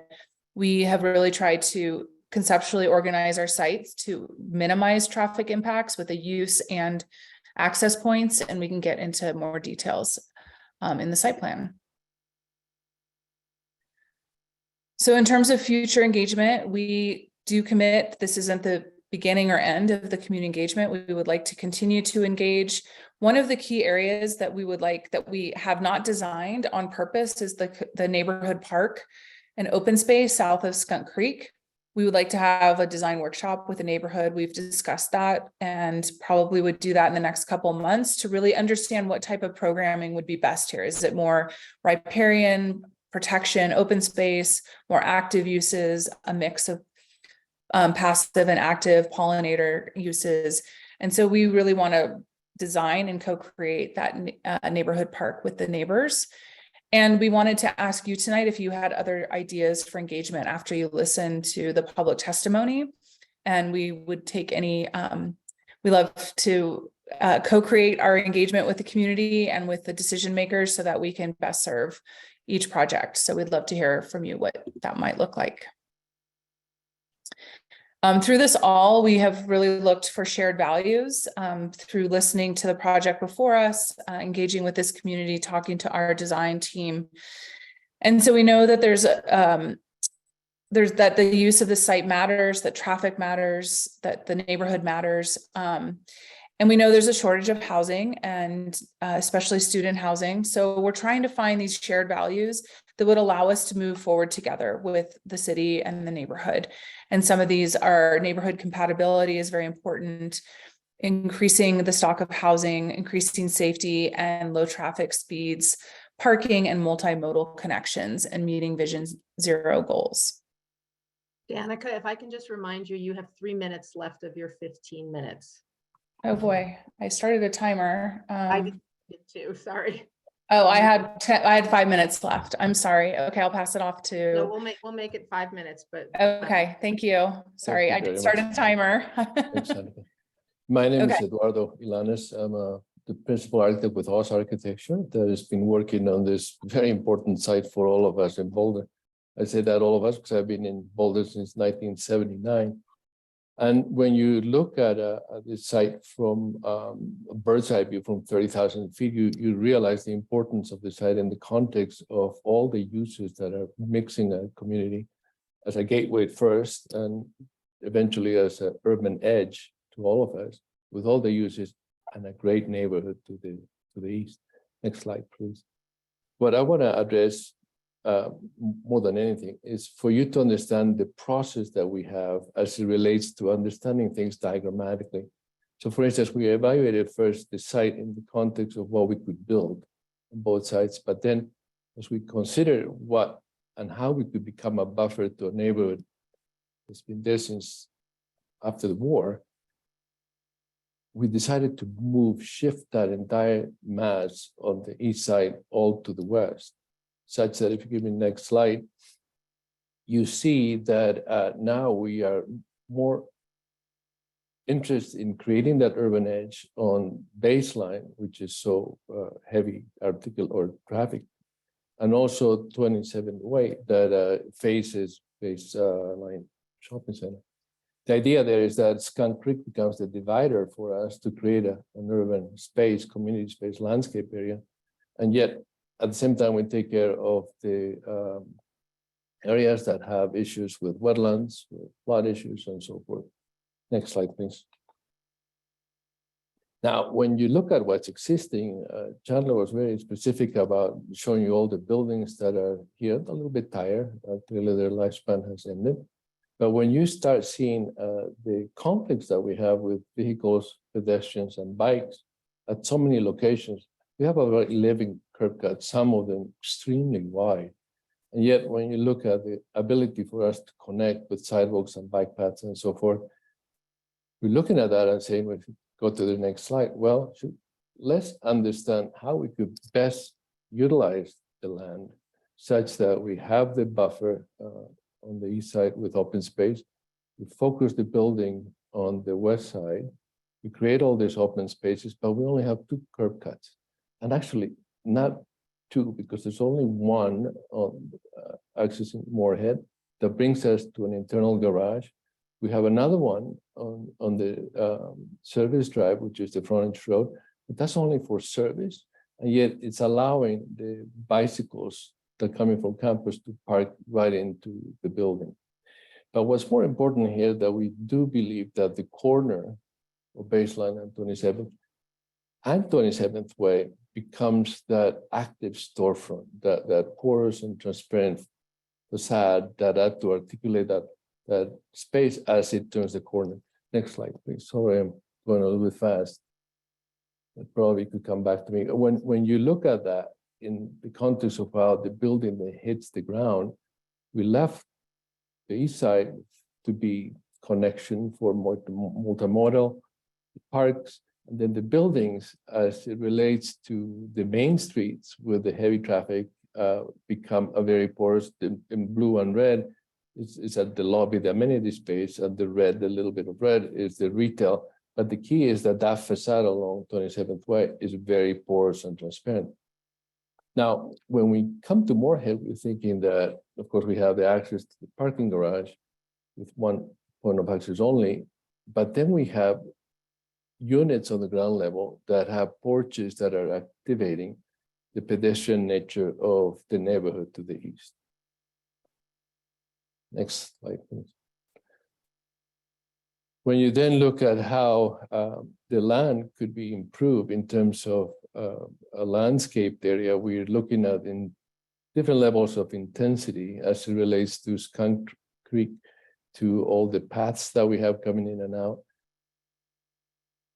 And how do we create a very safe and usable green space to the neighborhood in such a way that we could maintain water quality and all the wetlands that are located right on the top left of Skunk Creek, where we write water quality feature in this drawing.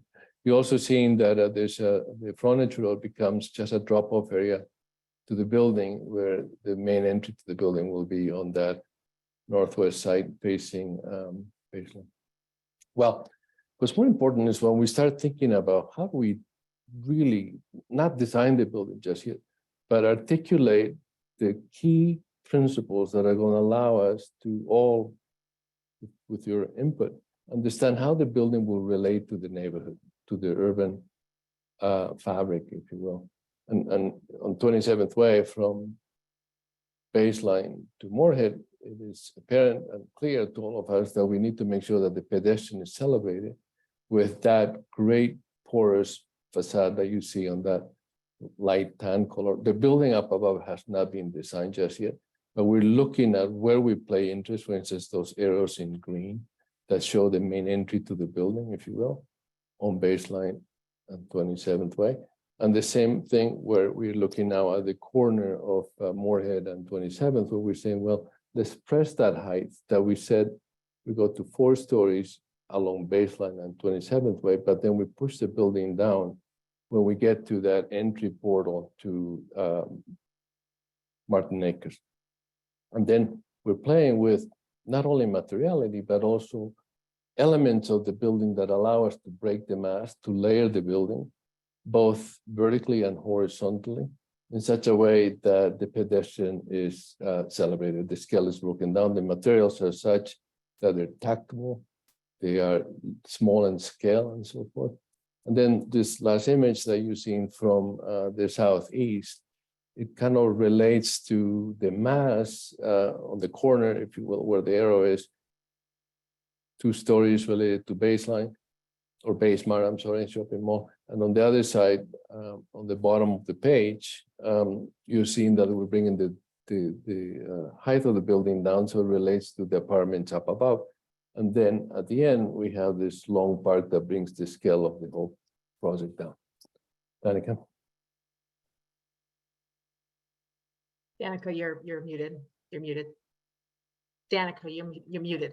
Sorry, I didn't mean to stop sharing or rush you, but we were out of time. So I'm trying to respect the process. But I think you can see some of the slides we have. So we're happy to come back to those in questions. Thank you very much. All right, board members, do you have questions for the applicant? Laura and then Kurt. I can go first. Okay. Thank you very much for the presentation. So much information there. Really good to see your vision. First question, I'm going to try to be quick for the sake of time. The amenity space that you talked about, is that private amenity space or is it in some way open to the public? So a lot of the amenity space is for the student housing. There's a lot of this academic center and, workout space, but there is, I think, about 1,700 square feet of retail space that would be pure retail, neighborhood serving retail. And I don't know, Chuck, if some of that amenity space would be available for public use or community meetings or such. Yeah, typically it would not be, just for security concerns of protecting the, 18 to 23-year-old student residents. But yeah, like Danica said, the retail on the corner of 27th and Moorhead there is where we're at now. We heard Chandler and Charles's feedback on the staff report, and we are absolutely open to exploring increasing the size of that retail space.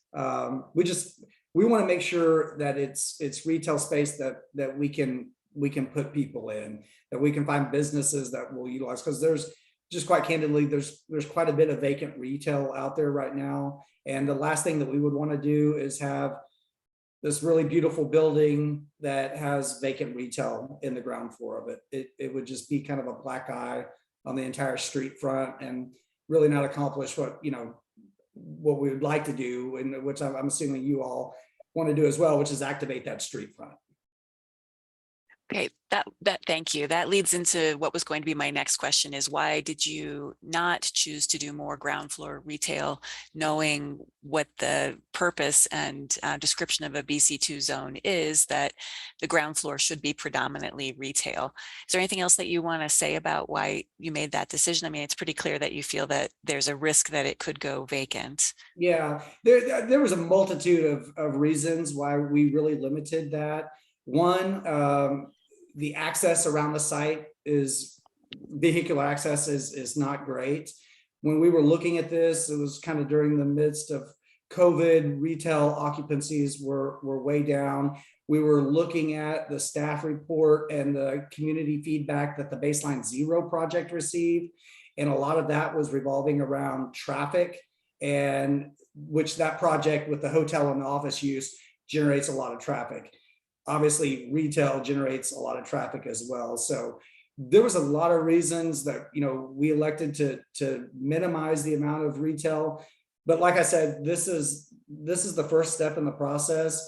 Our intent is to fully engage with local retail professionals. That's not our field of expertise, but to engage with local retail experts to tell us what is the optimal amount of retail that can be successful on this site, not only for us, but for the neighborhood as well. Okay, thank you. I did want to ask you about your parking spaces. You had mentioned in your materials that you have leases in place in your other buildings in which students living there commit to not having a car if they don't rent a designated parking space, and that you have systems in place to enforce that. Can you talk a little bit more about what those lease agreements are and how you enforce them? Yeah, I watched the earlier case that was before you all, and I think they kind of talked about it, and it's pretty common and typical for the rental market, specifically around CU, wherein if you bring a vehicle to the property, you have to register it with the property. You do pay a separate fee to park at the property. We typically, like the other gentleman said, we don't designate spaces, but if we have 160 spaces, then we only sell 160 vehicle parking permits. And so typically if they want to bring a vehicle, what'll end up happening if they do, they'll go to another property that has parking available and won't lease with us. So it's paramount for us as an operator to make sure that we dial in the number of parking spaces that is warranted and kind of market driven. Okay. And just to further, I think through the site review process, one of the in the TDM process, the lease agreement that says that they cannot bring a vehicle if they haven't purchased a space on site is something that gets produced later on in the process, as well as the TDM strategies to provide alternative transportation funds. So, really managing that so those cars are not going into the neighborhood, which I know is a huge concern for this community. Yes, thank you. And that is why I'm asking the questions, not just for our information, but also for community members that may have concerns about that. You know, they should hear what your answers are on that. So what are those enforcement mechanisms? Like, how do you know if somebody brought a car but doesn't have a parking space? And what would you do about it if you found out that that had happened? Yeah, so the cars will either have a hang tag or a parking sticker that goes on there. Like at U Club, we have a high-speed roll-up gate to be able to get into that parking garage. We have staff that's on call 24 hours a day. And sometimes we'll even have third-party security guards that'll patrol in the evenings and stuff. And we'll just have the staff goes through, and if they see a vehicle that is in the garage, we will have it towed. Okay, but what about someone who's parking in the neighborhood? They've decided not to buy a parking sticker and they're just going to park in front of somebody's house. Do you have any way to know that that's happening? And if somebody was doing that, what would be the consequence? Yeah, I don't know that we would have a way of knowing where people are parking when they're not at the property. Okay, thank you. But I do think, to add, I think that's something that we would like to explore with staff insight review to understand what, how that can get regulated through a current site review application. Whereas, some of the older student housing projects or just neighborhood parking plans don't have those types of current development reviews with development agreements that do have specific more teeth than we have had in the past with some of the older projects. Okay, thank you, Chuck and Danica. Sure. Can you tell me how the retail parking is handling or guest parking? You have a certain number of spaces in your garage. I'm assuming you will sell some number of those spaces, but not all. What do you do about retail and guest parking? Yeah, that would be all something we'd have to figure out based on the square footage of retail we end up with in the project. In other projects that we've done, we're just honestly not that far along in this particular one, but in other projects that we've done where we have garages, you'll typically just set the garage, the high-speed gate into the actual garage itself so that you'll have kind of retail designated spaces before you get to the gated entry. And then the gated entry is kind of what demarks where the residents can enter and the resident parking would be located. So that's typically how we handle that. Okay, thank you. Real quick, have you considered having any kind of on-site bike share program, like having B-Cycle have a station there, or I don't know if scooters are allowed in this part of town at this current time, but like an electric scooter share, some tangible way for people to get around town that doesn't involve having a car? We're open to all of that. ESG is a big initiative for us as a company. So, to the extent we can promote bike, pedestrian friendly alternatives to vehicles, we're absolutely on board for that. So again, that is something that we'd like to further explore as we move forward and see what we could come up with to really make this a special project. Thank you. I do have two more questions that relate to community engagement. Sarah, would you like me to hold on those and pass the baton? I will do that. Yes, thank you. Kurt, then Mark, then ML. Okay, first I want to follow up on two questions that I asked staff. One was about the frontage road, the CDOT frontage road. Have you been in discussion with CDOT? And if they were to vacate that, how would that affect your plan or your project? So I think we have not. We don't know if they would vacate it or not. I think we'd be very interested in talking to them once we get into the design phase. Right now, we're using that access road as a service delivery, Uber, Lyft drop off, as well as the bike entrance. So the bikes have an entrance into the garage that's closest to the university and different than the auto entrance into the garage. We just, again, haven't gotten that far down the road. We have heard, I think, from our civil engineer, Cody's here, he might be able to answer that there might not be, we're just not sure, but that would be something we would explore. Cody, do you have? I think we haven't reached out to them, Kurt. I think we've heard through city staff that they have a desire to do that, but I would be surprised to see CDOT want to give away their property to this development or the city. So I think we should figure that out and talk to CDOT and the city and have that conversation for sure. Great. Okay, thank you. And then my second question that I asked of staff was about the setbacks and the sidewalks that appear to be in the setbacks. Can you explain what's going on there?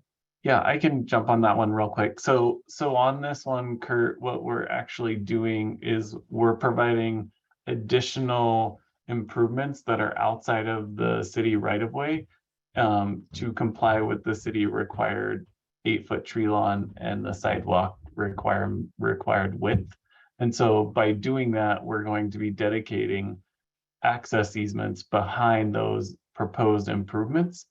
So the actual setbacks, and Chandler and Charles, correct me if I'm getting this wrong, but the setbacks are actually measured from the property lines and not from the public access easements. So we're measuring our setbacks from those property lines that are inboard of where that sidewalk is. So that's why you're seeing those measurements measured from across the sidewalks. So the sidewalks will in perpetuity be on your property, not in the right of way, but under an access easement. Correct. They'll be in a public access easement. Public access. Okay. Okay, next question is, the parking garage entrance off of Moorhead is shown as 2 stories. It's a very large entry. Is that just for some design choice, or is that necessary? I'm wondering why it's so large. It's mostly as a design element to break the mass of the building. Not that you will see the garage, but the opening is going to allow a bigger volume of space. Okay. Okay, I think that's all for now. Thank you. All right, Mark, and then ML, and just Danica, just so you know, we're seeing your screen share. They're gone. Okay. All right. I Mark, was trying to share the site plan again, but there's a huge delay that not to worry. I don't know what you just saw, so. We saw a wall, a dark spot. That's what we saw. Okay, good. All right. But Mark, yeah, there's a delay on my end. I'm sorry, I was trying to pull up the image. we appreciate that. Mark, and then ML. There you are. Well, first, I want to thank my other planning board members for asking so many of my questions. I don't feel so lonely focusing on parking and transportation. So this is great. I have just a couple little ones following on to that. Do you have, and I know this is concept review. It's funny. So a concept review, we come with a very specific request for a parking reduction, but we don't require very specific plans for TDM, et cetera. And you've answered many of those already. Do you plan on the long-term secured bike parking? Will that be electrified so that people can charge their e-bikes? Sorry, I was going to unmute for you. Again, like Laura's question earlier, everything's on the table at this point. I mean, we really pride ourselves on being cutting edge when it comes to promoting pedestrian bike, activity in and around the site.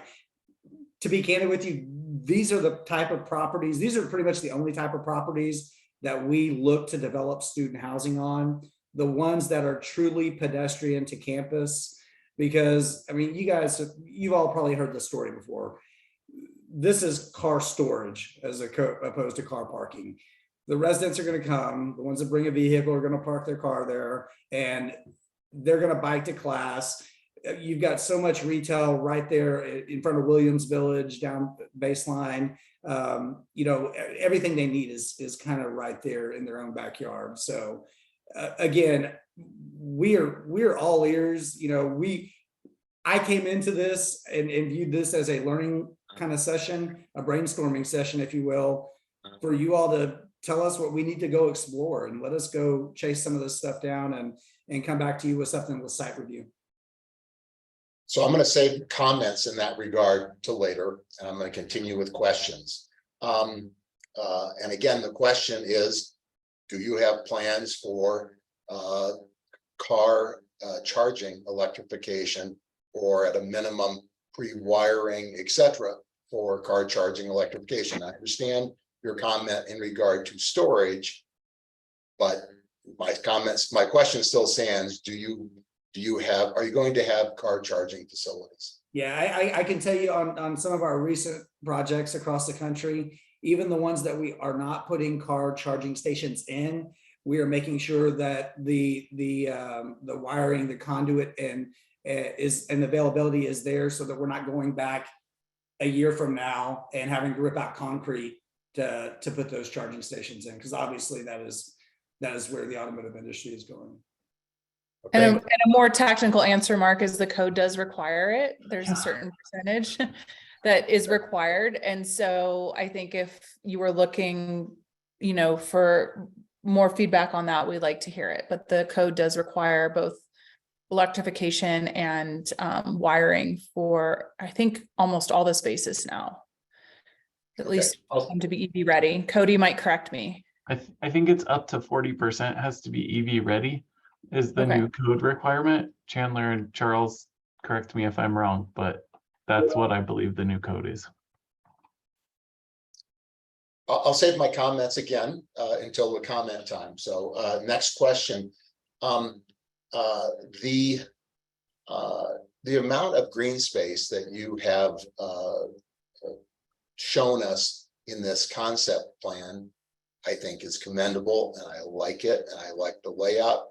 So here I'm drifting into comments. What I'm going to ask is, should the city change its code as you progress in the development of this project? Would you, I'm not asking for a signed agreement, but are you committed to roughly the amount of green space and its location as you've shown us tonight, regardless of whether the city changes their green space requirements in this particular zone? The honest answer to that question, I don't know enough about what the new code is to even answer if the new code says that it's something completely vastly different, and we could come back with a project that is better for all of us, I'd love to explore that. So I guess the short answer is I don't know enough about it. And I do think the code is aimed at on-site affordability for open space reduction. Mm-hmm. So with that not being a component of our project, I don't think we would even be able to change. I'm trying to follow those. I watched that hearing, but I think all those zoning changes are for affordable housing. Charles, correct me if I'm wrong, but so because we're not proposing affordable housing, we wouldn't even be able to utilize those changes. So I think, the commitment this was a very intentional commitment to move the density off of that southern parcel and or that eastern parcel. I get really confused with directions. This is like a weird spot. So I think that's a concept that we're proposing, is to have a large buffer on that area. Charles, you both appeared, so if you want to say something. Yeah, I wanted to chime in and say, I think the code changes that are being considered are not limited to affordable housing that's being provided on site. I think what's being proposed is a switch from a minimum land area per lot or dwelling unit or open space per dwelling unit requirements to more of floor area ratio type regulation of what can occur in these zoning districts. However, all of that said, we're pretty early in the process, and it is yet to be seen what will be brought forward and will be passed. Okay, last thing is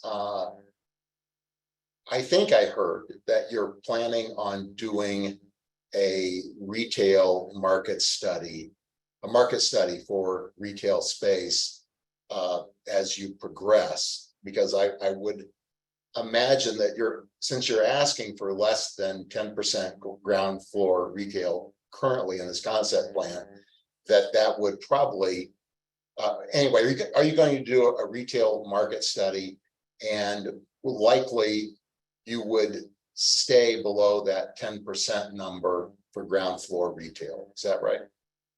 We view retail as an amenity to the overall project, if it is in a location that can be successful. Like I said earlier, we've seen projects that we've actually acquired, we didn't develop, that had a ground floor component that sat vacant for, I think it was 3 years before we had to come in and try to repurpose it. So our intent is to do the retail study to find out, how that can be incorporated, designed to be successful. Okay, great. That concludes my questions. Thank you. Okay, ML.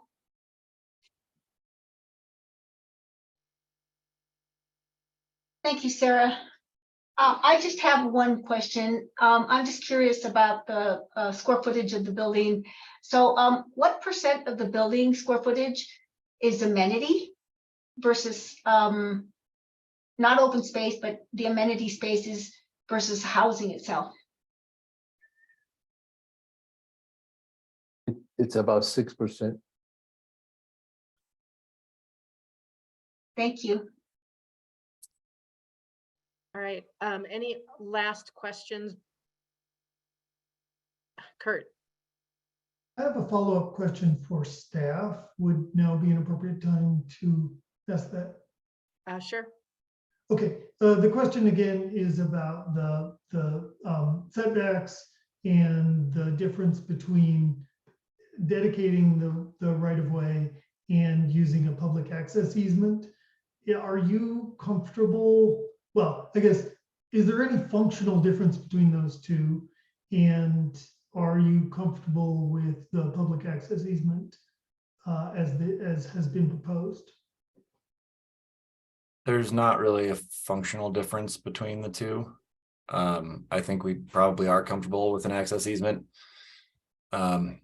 It's also, worth noting that they can ask for setback modifications, and a lot of our site review criteria actually kind of encourage reduced setbacks to create more of a defined street edge and urban environment. So in terms of whether they're measured from back of sidewalk or front of sidewalk, I think either way we're fine with public access easement, and we'll really just be looking at the overall site layout and whether we feel like it meets the site review criteria versus whether they're meeting the exact setbacks of BC2. Sorry, go ahead, Hella, if you wanted to. Yeah, in terms of dedication of access easements or right-of-way, what the transportation engineer looks at is the cross-section that's in the DCS, and there's a requirement to dedicate the right-of-way up to that cross-section. Sometimes, especially in these site reviews, additional transportation improvements are required, and the city has allowed those if they go beyond the cross-section width in the DCS, has allowed those to be within a public access easement for transportation purposes. The public access easement can fulfill the needs that exist. Okay, and in terms of long-term maintenance and rights and so on, they're basically the same. They work the same. Yeah, the code sets it up. Typically, these additional areas that might be in a public access easement, it is typically the sidewalk area or part of the sidewalk area, and a green strip between the sidewalk and the roadway. And the code actually requires those areas to be maintained by the adjacent property owner. Okay, thank you. ML, you still have your hand up. Do you have another question? No, okay. All right, I want to thank the applicant very much for this very interesting presentation.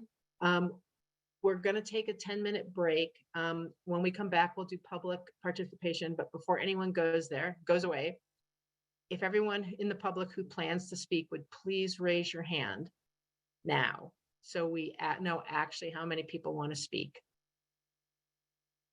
Thank you again, Devin, who did earlier, and the folks to clarify whether they were here or not, you know, being a little aggressive about figuring out what our numbers were, just because I didn't want people to feel shortchanged.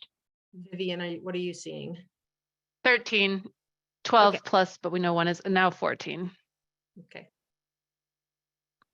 We're up to 15. okay, let's give it 20 more seconds.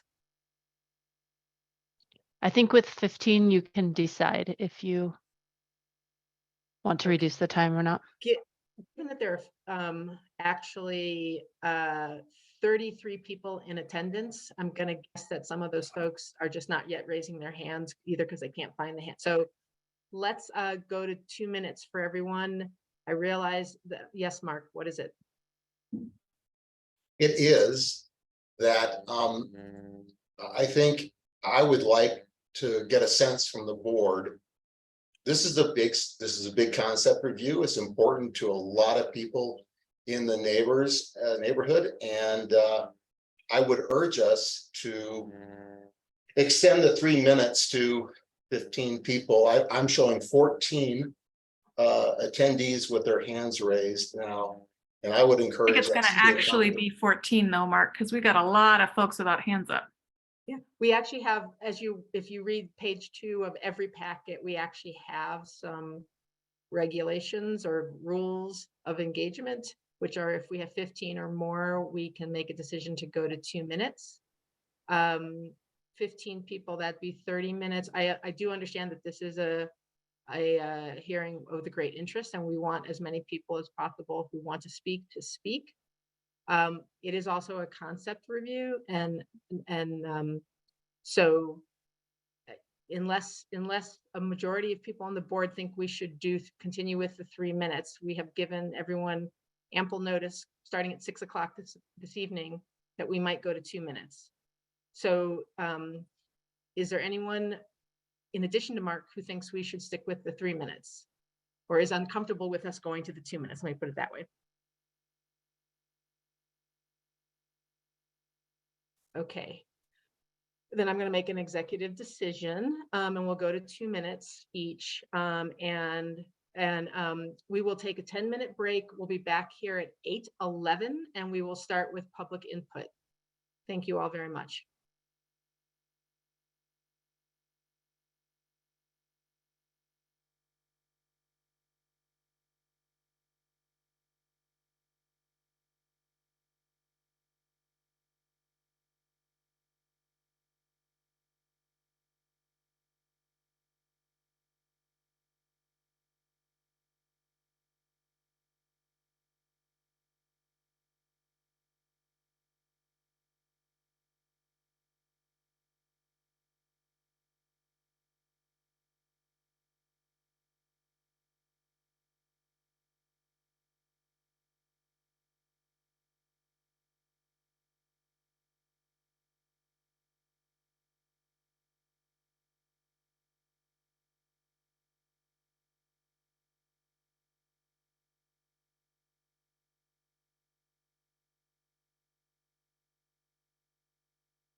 Okay, let's see, 1, 2, 3, 4, 5.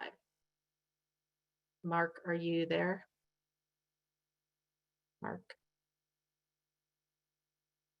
Yeah, okay. All right, we are all back. We're going to go to public comment.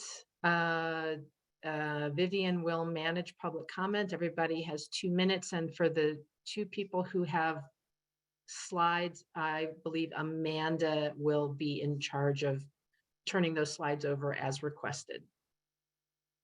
Yeah, and maybe just for everyone's knowledge here, if you do want to show slides in the future, you need to submit them 24 hours in advance. Good, so I'll just go through the line if that's okay, Sarah. Perfect, thank you so Yeah. much. Yeah, and just ask people to please watch the timer, and I will let you finish your sentence, but then we'll need to move on to the next person. So first we have Lisa Harris, followed by Jan Tressel. So Lisa, please go ahead. The timer's starting. Thank you. Please consider what the Boulder Valley Comprehensive Plan says about compatible development. It says in section 2.10, preservation and support for residential neighborhoods, that the city will work with neighborhoods to protect and enhance neighborhood character and livability and preserve the relative affordability of existing housing stock. The city will seek appropriate building scale and compatible character in new development or redevelopment, appropriately sized, etc. As proposed, 2700 baseline is not compatible with the adjacent neighborhood. It proposes to remove practically all of the retail square footage on the site that is well used by neighborhood residents. This is 1-story high retail that is highly compatible with our predominantly 1-story homes. Typical Martin Acres houses, including ones that will be right next to this development, are 1-story, 13 feet high, 1,000 square foot ranch homes. 2700 baseline represents an abrupt rise to 4 stories, 55 feet in height. At the very least, the development should be reduced to 3 stories. It will undermine rather than preserve the character of our neighborhood. We are a modest blue collar neighborhood. Having this towering development of self-described boutique housing clashes not only visually, but also with our neighborhood's overall identity. There is nothing boutique about Martin Acres, and as one of Boulder's most diverse and relatively affordable neighborhoods, we say that with pride. I'd also like to point out that this is not a baseline road development. 100% of its access is going to be from our neighborhood street of Moorhead. So we should be clear, this is a development inside of our neighborhood, not on baseline. What we do want and feel would be compatible is adding, rather than losing, more neighborhood serving retail and services. That's what the site's zoning dictates. Retail doesn't require 4 stories and 55 feet of height, so right away it's more compatible with our mostly 1-story neighborhood. We want to reduce vehicle trips and CO2 emissions. At the very least, a much larger percentage of the site should be developed as retail or services that the neighborhood can use, and again, preserve livability. Thank you so much. Thank you, Lisa. Next, we have Jan Tressel, followed by Rosemary Hegarty. Please go ahead, Jan.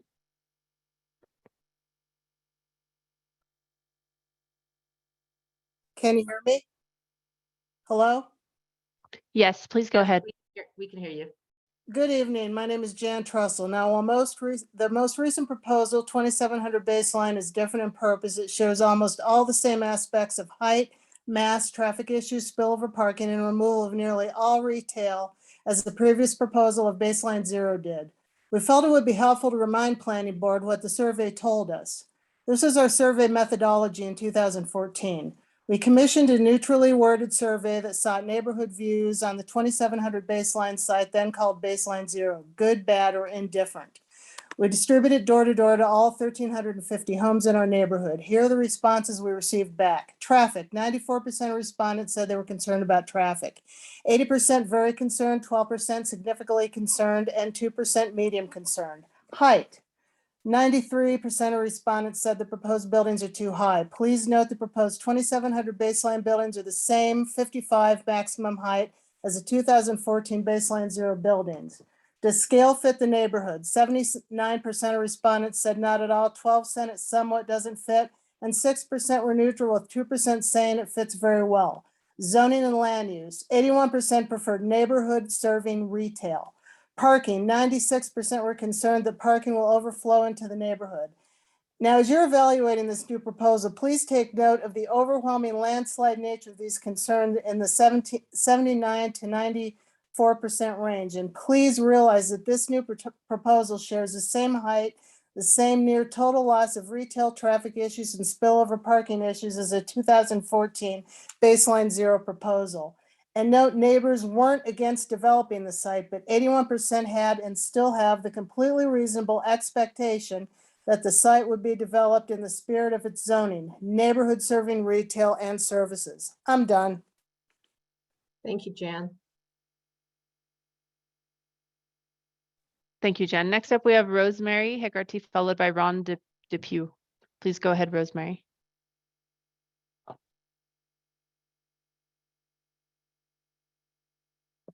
Rosemary, are you there? Yeah, sorry. Can you hear me now? Yes, we can. Great. Why is this project even being considered in this zoning? This project has been described as boutique CU student housing by the developer's representative. There is no community benefit. Neighborhood retail is being removed. We need more retail on this site, not less. The only reason retail would not move in is if the property owners make costs of renting retail too high. Boulder Comp Plan says walkable neighborhoods is a goal. Removing retail is not making this a walkable neighborhood. The open space on the property has no guarantee to be open to the public. The property has been owned by this property owner for 5 to 6 years. It's been allowed to go into disrepair. The current retail has not been supported. Weeds are constantly overgrown. Illegal camping has moved in. This is not a good indicator that this property owner has any intention of being a good neighbor to the Martin Acre neighborhood. What happens to the bike and pedestrian access to the underpass off that frontage road with this proposed property? If this property absolutely had to be changed to housing, it should have a significantly greater percentage of retail, and the housing should be for Boulder workers and seniors and not boutique CU student housing.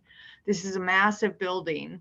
The increased height request, the decreased parking, significant loss of retail, traffic issues, flood issues, and if the developer really thinks the students are only going to park their cars and not drive them, or that students will not choose to bring cars and park them in the neighborhood, they do not have a good connection with the students that go to CU. Please do not allow this project to go through as is.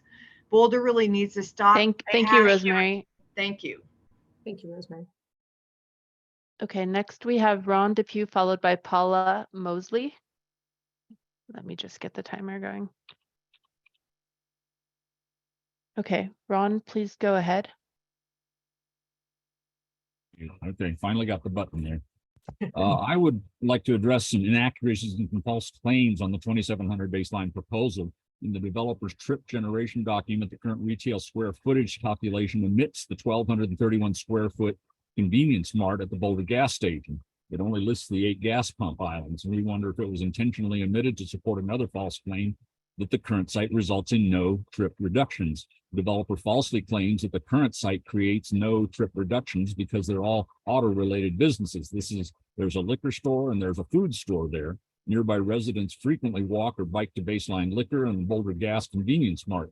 Claiming that every visit to the current site involves a vehicle is false. The hundreds of residents of the Union Apartments on the opposite side of Moorhead and the Creekside Apartments across 27th Way don't get in their cars and drive a block over to go to Baseline Liquor, nor do they drive to the Boulder Gas Convenience Store for a quick grocery or sundry need. Ditto for hundreds of residents of Northeast Martin Acres who can easily walk to these stores. And having Nick's Auto Repair in the neighborhood allows residents to walk to and from Nick's to drop off or pick up their vehicle. Planning board should roundly reject the developer's demonstrably false claim that no trip reductions currently occur. Developer falsely claims that there are 42 restaurants, bars, and coffee shops in Martin Acres. Martin Acres is bordered by Broadway, Table Mesa, US 36 and 27th Way. In point of fact, there are absolutely 0 such establishments in Martin Acres. If residents of Northeast Martin Acres wish to walk out of the neighborhood within 5 minutes, they can reach a small number of establishments, mostly being fast food outlets. We have very few sit-down restaurants near us and only 1 bar nearby, the Dark Horse. To call it a neighborhood bar is a stretch. My big concern here is that the plan removes all walkable retail from this area, and that's what we need, not boutique housing. Thank you. Thank you very much. Hold on, let me scroll up to the top here. So next up, we have Paula Mosley, followed by Dorothy Cohen. Paula, please go ahead. You have 2 minutes.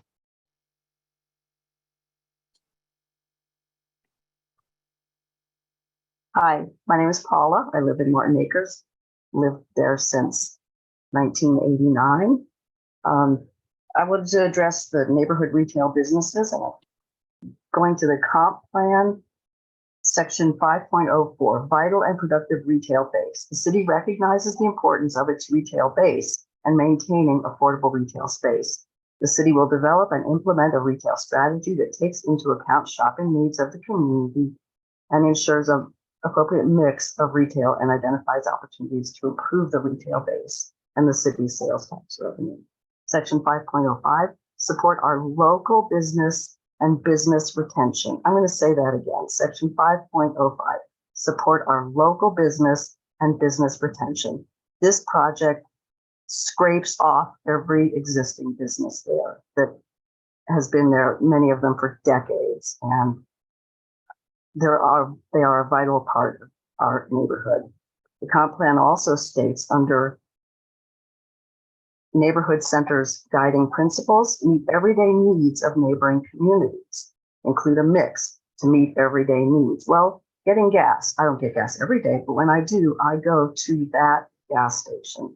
I don't get liquor every day. When I do, I walk to that liquor store or I stop on my way in or out of the neighborhood.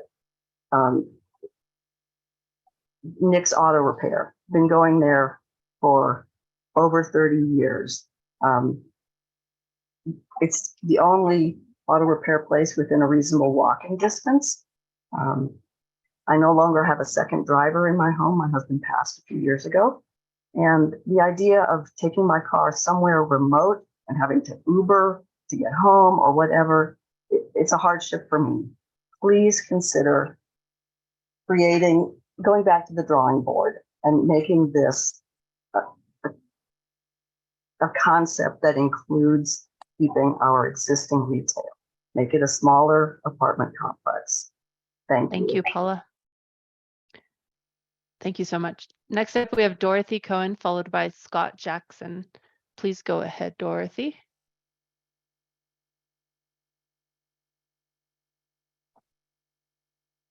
My name is Dorothy Cohen, and I live on Elm Avenue, which is in a stone's throw of the building. Spillover parking. The developer seeks to provide 25% less parking than required.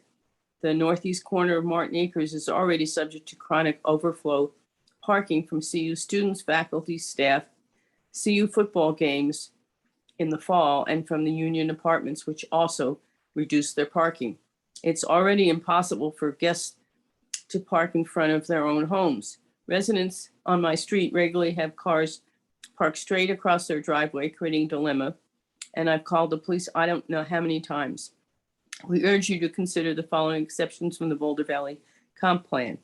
Section 2.13, protecting the residential neighborhoods adjacent to non-residential zones. The city and county will take appropriate action to ensure that the character and livability of established residential neighborhoods will not be undermined by spillover impact from adjacent regional or community business zones.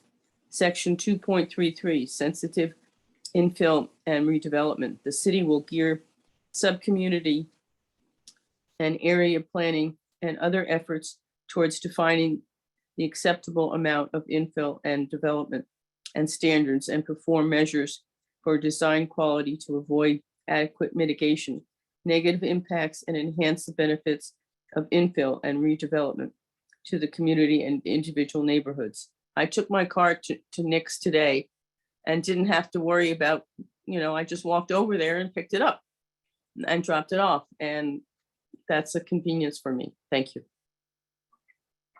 Thank you, Dorothy. Next, we have Scott Jackson, followed by Mark Stangl. Scott, please go ahead.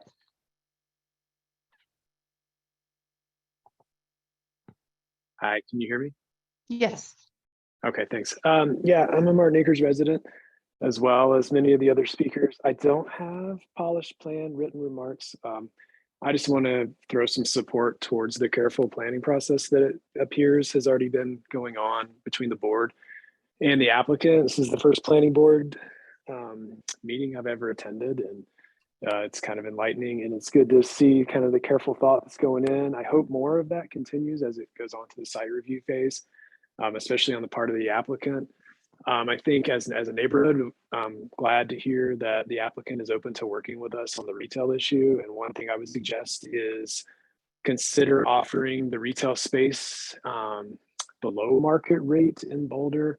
I think a lot of the reasons why we see vacancies is because of the high rent, and any retail study will probably show up a high risk because of the market rates.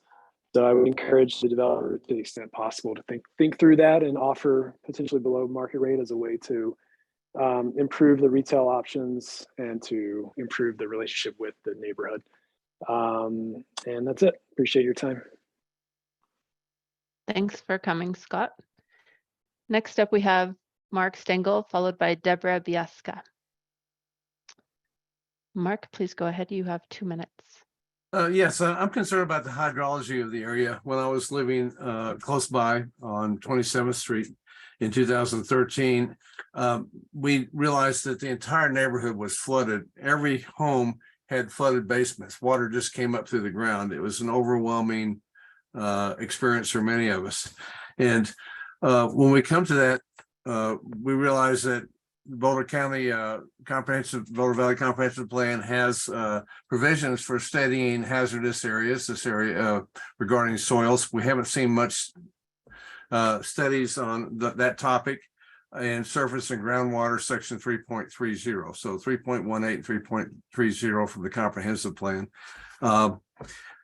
Much of the area of the development site is in the 100-year floodplain, and we saw a lot of high water there in the 13 flood. In addition, we had a study done in 2014 from Dr. Gordon McCurry. A hydrologist noted that a great deal of groundwater flows through and underneath this site, and there's no such thing as eliminating groundwater. What have we done? What do we know about how the groundwater is going to be affected by this development? That's a very important question that's been left out of the analysis. Thank you. Thank you. Thank you, Mark.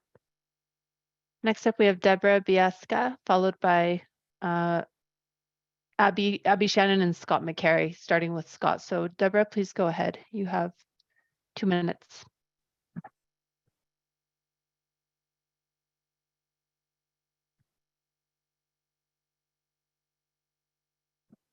Deborah, are you there? We can't hear you. You might have to unmute yourself.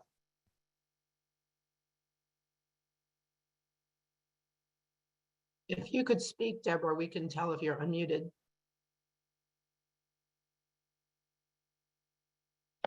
Maybe we can go to Scott McCary first, and then we'll come back to Deborah. So Amanda, this is the slides, if you can pull them up. Excuse me, give me just 1 second here. And I can share my screen.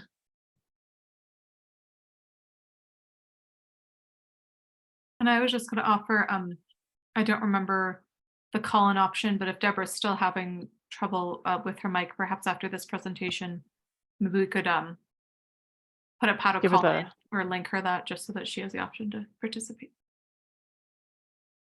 Yeah, thanks for that, Lisa. Okay, so Scott McCary, please go ahead and just indicate to Amanda when you'd like her to move on to the next slide. I've just Scott McCary, 140 South 32nd Street. Next slide, please. So the applicant indicated that there would be less traffic than what there is today. Next slide, please. But the entrances are all being concentrated into one spot. Next slide, please. Part of that problem is that 80% of the traffic actually comes in and off of 27th Way, not through Moorhead. Next, please. So 4 out of 5 cars is coming in a right in, right out off of 27th Way. The right in, right out off a major arterial is one of the easiest movements to make. Next slide, please. That all gets moved down to the Moorhead and 27th Way intersection. Next slide, please. This is a stop controlled intersection, so it's one of the simplest types of traffic control that there is. Next slide, please. The left-hand turning is one of the problematic parts of a stop controlled intersection. Next slide, please. As you can see, there's only 6 spaces now for the cars to dwell in the southbound 27th Way. Anything more than that, you'll have backup in the general purpose lane and possibly backup traffic into the baseline intersection. Next slide, please. If that intersection does fail, what happens? Next slide, please. Probably what's going to happen is there'll be cut through traffic through the neighborhood, as has already been discussed. Next slide, please. So what do we do about that? Well, we need more housing in Boulder for sure, but I think it's extremely important that actually the developer pay for the traffic impacts that are going to be here, and possibly that might include a traffic signal at this spot. Next slide, please. So that all comes down to traffic forecasting. What are we going to anticipate to happen at that Moorhead 27th intersection? Next slide, please. IT trip generation rate is a pretty good start, but for this particular land use model, there's only 4 observations that IT uses. So if we're going to spend 10 to $100,000s of dollars of traffic improvements, we only have 4 case studies. Next slide, please. That's really not enough to actually adequately know what the future impacts of traffic is going to be. The other problem here is that they're asking for a 30% reduction in traffic. I can understand that for retail use. Boulder typically sees less traffic generated for retail uses and other uses than the rest of the nation, where IT bases its numbers. But this is adjacent to campus, right? So those 4 case studies are probably already anticipating a trip reduction because of walking and biking to the other campuses where those were taken. Next slide, please. So Scott, sorry to interrupt, just letting you know that it's come to the end of the 2 minutes. Okay, I think that's not enough time for something this important. Maybe you can wrap up with your closing thought or your closing slide. Okay, so Union Apartments are right across the street. So what I would recommend is that the applicant actually take 7-day counts of the 2 entrances there, so they can actually get empirical data of what the trip demand is and use that as a ratio for the 256 beds and apply that to the baseline property here. Then we can actually get a reasonable sense of the forecasting. Okay. Thank you. So Scott, just a thank you for smushing so much information into 2 minutes. Really appreciate it. Yeah, I think it's completely unreasonable, but thank you. So next up we have Abby Shannon, and Amanda will also share the slides.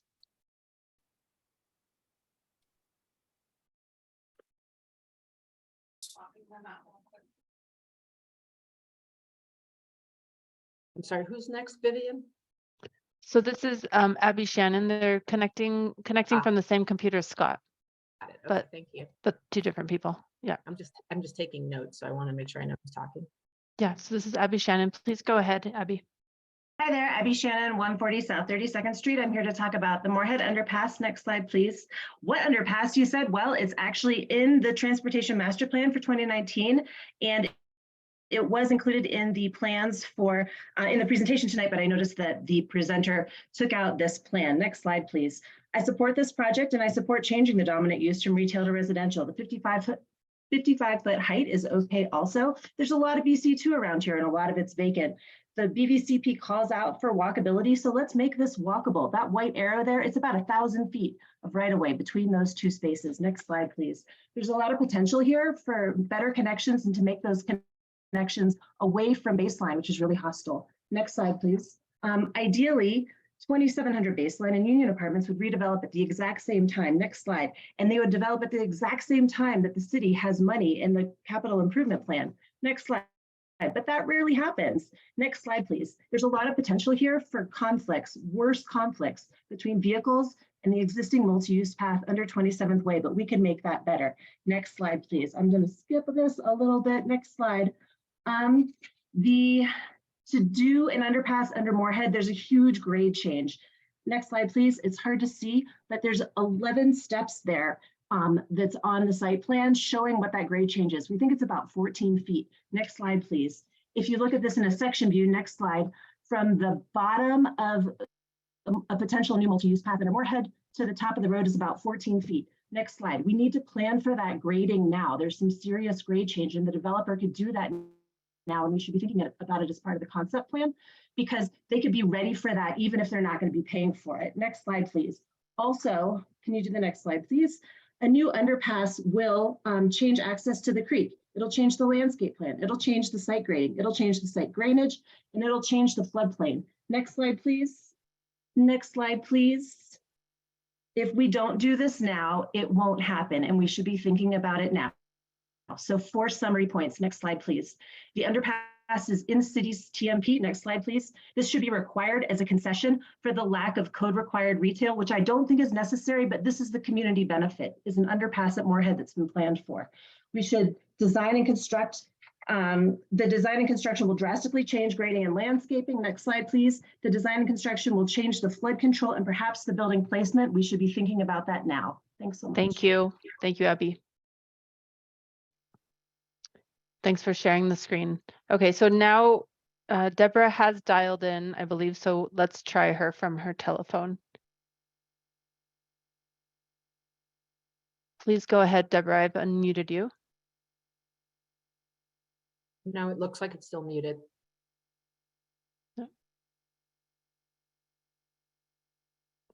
Oh, that's so it's from the telephone number.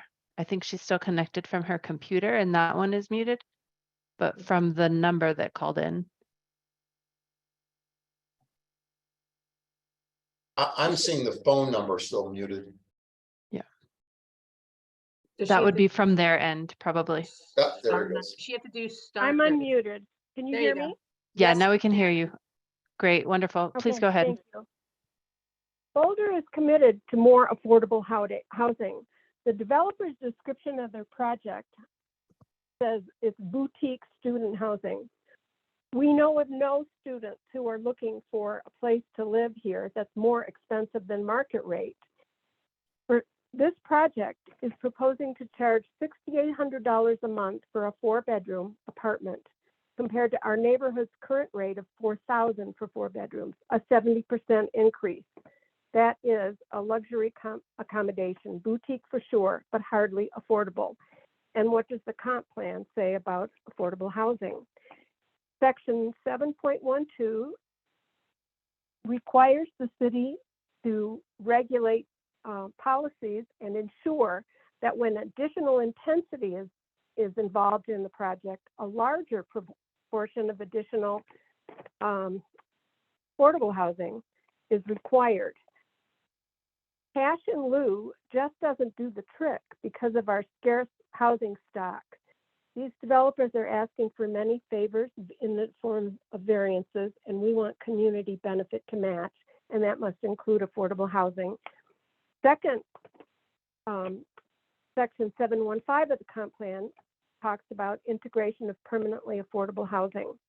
And it requires, whether the project is public, private, or a combination, that affordable housing is dispersed throughout the community, and that the city should encourage new and affordable units to be provided on site, integrated into new housing developments.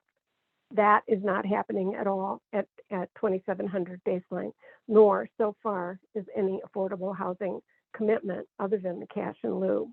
For these reasons and others you've heard this evening, I urge you to reject any plan that does not fully comply with these statutory provisions. Thank you. Thank you, Deborah. Next we have Mike Marsh, followed by Cecilia Gers.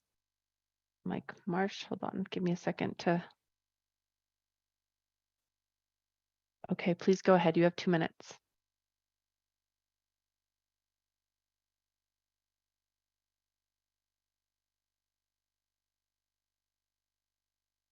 Mike, you're still muted. There you go. Class A office space and high-end rental housing bring landowners the highest monthly rents, whereas retail can generally afford to pay only a third or half as much. So without zoning, Boulder would be entirely Class A office space and high-end housing, with residents driving to nearby cities for all their critical daily needs. Fortunately, zoning specifies certain things to go in certain places, so communities are built in balanced ways that consider the needs of residents, not just developers. The real reason we have nearby retail vacancies is that developers often set monthly rents way too high for retail to afford, Then they say retail can't succeed. That's a self-serving argument, so they can do more lucrative uses. And also, Basemar lost its anchor store of Whole Foods. That took out other Basemar stores. So we really need a fix for all the BC2 retail spaces around here, including this one. That includes realistic monthly rents. We shouldn't use a temporary retail challenge to justify removing even more, as this proposal does. It's totally false to say we have ample non-student retail. Regular South Boulder residents drive to Central and North Boulder for far too many things. The ideal market shopping area is another BC2 zone. Central and North Boulder would never accept the loss of 85% of that retail replaced with boutique student housing as this developer proposes. We shouldn't have to accept it either. We calculated all the additional annual vehicle miles traveled that area residents will have to do once we lose the retail we have at this site. I prepared for 3 minutes, so I'll have to just email it to you. But it's in the hundreds of thousands of additional vehicle miles traveled we'll end up doing annually just from losing the retail at this site. If the city is truly serious about reducing traffic, vehicle miles traveled, and carbon emissions, then it should require the site to be redeveloped as nice, attractive neighborhoods serving retail per its zoning to help us drive less and be more eco. Help us, help you. Thank you. Thank you, Mike. Okay, next we have Cecilia Gears, followed by Bob Porath. Cecilia, please go ahead. Thank you. I want to discuss the height issues and the massing issues. Most of the 2,700 baseline development is proposed to be 55 feet high. We have at least two concerns about this. As been stated before, typical Martin Acre homes, especially the ones right next to this development, are very modest. They're 1,000 square foot, 1-story, 13 feet high ranch style houses. At a height of 55 feet, this development is over 4 times as high. We're also very concerned that this development, combined with the already tall Union Apartments on the other side of Moorhead, will make the entrance to our neighborhood feel like we're entering a canyon, flanked on either side by towering walls. Consequently, we're requesting that the buildings, curbside profile directly on Moorhead be limited to 2 stories. Considering what the Boulder Valley Comprehensive Plan says, I'd like to read from section 2.35, building height. And I quote, "The city will consider additional height up to the city charter 55-foot height limit as an incentive in exchange for community benefits that further other community objectives, such as the provision of permanently affordable housing." That's the end of that quote. Given the lack of affordable housing in the city, and I know we've talked about this not being an option for student housing and that there's a cash in lieu component to this, I'd like to note again that there is no permanently affordable housing in this proposal. I'd like to also quote section 2.36 of the comprehensive plan, physical design for people. Quote, "The city and county will take all reasonable steps to ensure that public and private development and redevelopment be designed in a manner sensitive to social health, psychological needs. Broadly defined, this will include factors such as the appropriate scale and massing of buildings related to neighborhood context. Under neighborhood center guiding principles, the comp plan states, number 2, ensure appropriate scale transitions to neighboring residential uses. Be at a scale and Thank you, intensity." Cecilia. Sorry, Okay, I let you well, go on we a are little at a bit scale longer. and intensity lower, equal to downtown with this particular plan. Thank you. Next, we have Bob Porath joining us by phone. Please go ahead, Bob.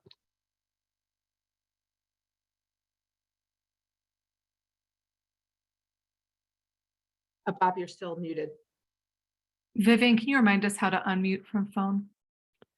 Yeah, I think it's *6.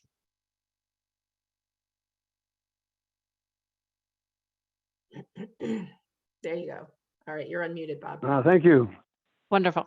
Yeah, the more I look at this project, I see just access problems everywhere, just for the neighborhood and for the site itself. I mean, that little corner of the gas station and the Jiffy Lube is can be a disaster depending on what time of day you're traveling there. Further, there's a house on the corner of Elm. It's on the southeast corner of Elm and Moorhead. That when we have a lot of water, their sump pump is running all the time. So Mark Stengel is right on the fact that there may be water problems there. As far as having an access under Moorhead, it seems I just doesn't seem at all necessary. I mean, unless the traffic increases tremendously, which is what apparently is going to happen. So I just find that the fact that you're removing existing businesses, I mean, you're just bulldozing long-established businesses that the whole community uses. Boulder Gas has someone parking there, someone there doing business there regularly, at all times of the day. So I just think that this project is a disaster for Martin Acres and for the city. Thank you. Thank you, Bob. Thanks for joining us. Next, we have Tom Cannon, followed by Lynn Siegel. Tom, please go ahead.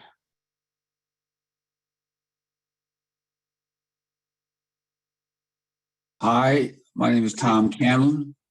I'm a longtime Boulder resident. I was able to acquire my home when I was a CU student a few decades ago. I really just don't see any community benefit for this proposal. I mean, I just see other people have added just more traffic, car traffic, pedestrian traffic. I enjoy going to Core Power Yoga, and often the studios are crowded as it is now. I just see a lot more people in the studios, lines longer at Sprouts. It's unfortunate that the existing property has been allowed to just deteriorate, but I would really like to see it developed in a meaningful way that's going to benefit the community, make it welcoming to all of us. Combination of green space, inviting retail, restaurants. I'm just very disappointed. I mean, this proposal just has no place in Martin Acres. Thank you. Thank you, Tom. Next, we have Lynn Siegel, followed by Eileen Flax.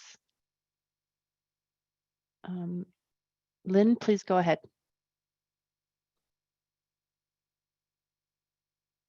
I am from. Lynn, can you speak up, please? I am from breaking up. Mapleton. Can you hear me? You're sort of falling out, so just speak a little more into the phone or microphone, please. I'm from Central Boulder. Great, thank you. Central Boulder. I guess you can still call this Boulder. Is Boulder a subsidiary of CU? What about CU South? Not enough space for the students on their campus is plural. Not enough from CU. Keep it on CU. I won't even say this height restriction should be not violated. This parking reduction should not be violated or given a subsidy. I will not say that because this project is utterly ridiculous. It increases housing costs in Boulder. It doesn't matter if you get LIHTC funds. It doesn't matter if you get inclusionary housing. You know what the inclusionary housing needs to be for Boulder citizens? 145%, not 25%. And you know what it needs to be for CU? 250%. Sorry, I had strep throat for the last week. This is outrageous. It reminds me of the Diagonal project where you're sticking housing in the middle of nowhere. This is a nightmare for Boulder. Do not do this. Listen to your public. 3 minutes, not 2 minutes. You think this is a freaking charade? Do you have to listen to people that have great information in 2 minutes for a 15-minute talk? You are not doing your jobs. All right, Lynn, thank you very much, and please take care of your throat. Yeah, thank you, Lynn, for joining us. So next we have Eileen Flax, followed by Ron Flax.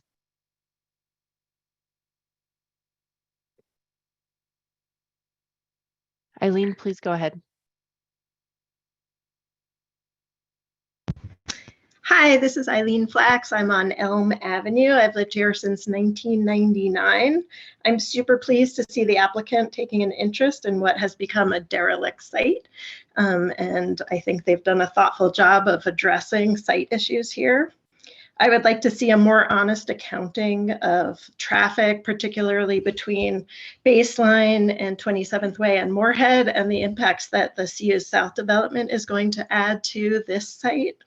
I'd like to see an honest accounting of parking, ensuring that the neighbors are not impacted by it. And I'd also like to see have a better idea of what's happening on the open space on the southeast end of the site. I'm particularly interested in the Skunk Creek extension through this site. I think this is a great opportunity to realize Olmsted's vision for the city. It needs to be incremental.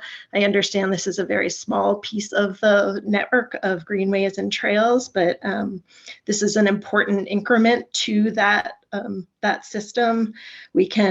Whatever we can do to set the project up for success and work as a city to support their efforts so that we can open up that greenway so that we as neighbors have visual and physical access to the water so that that water can do what it needs to in the floodplain and possibly create wetlands, have plantings that are associated with Skunk Creek, and create an amenity for our community will be an important piece here.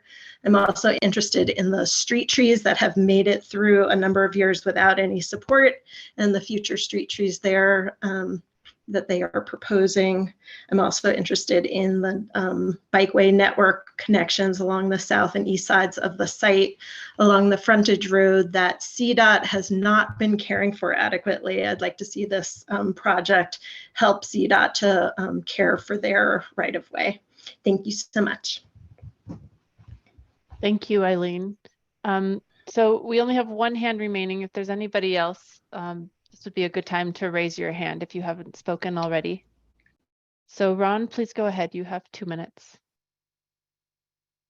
Can you hear me? Yes. Yeah.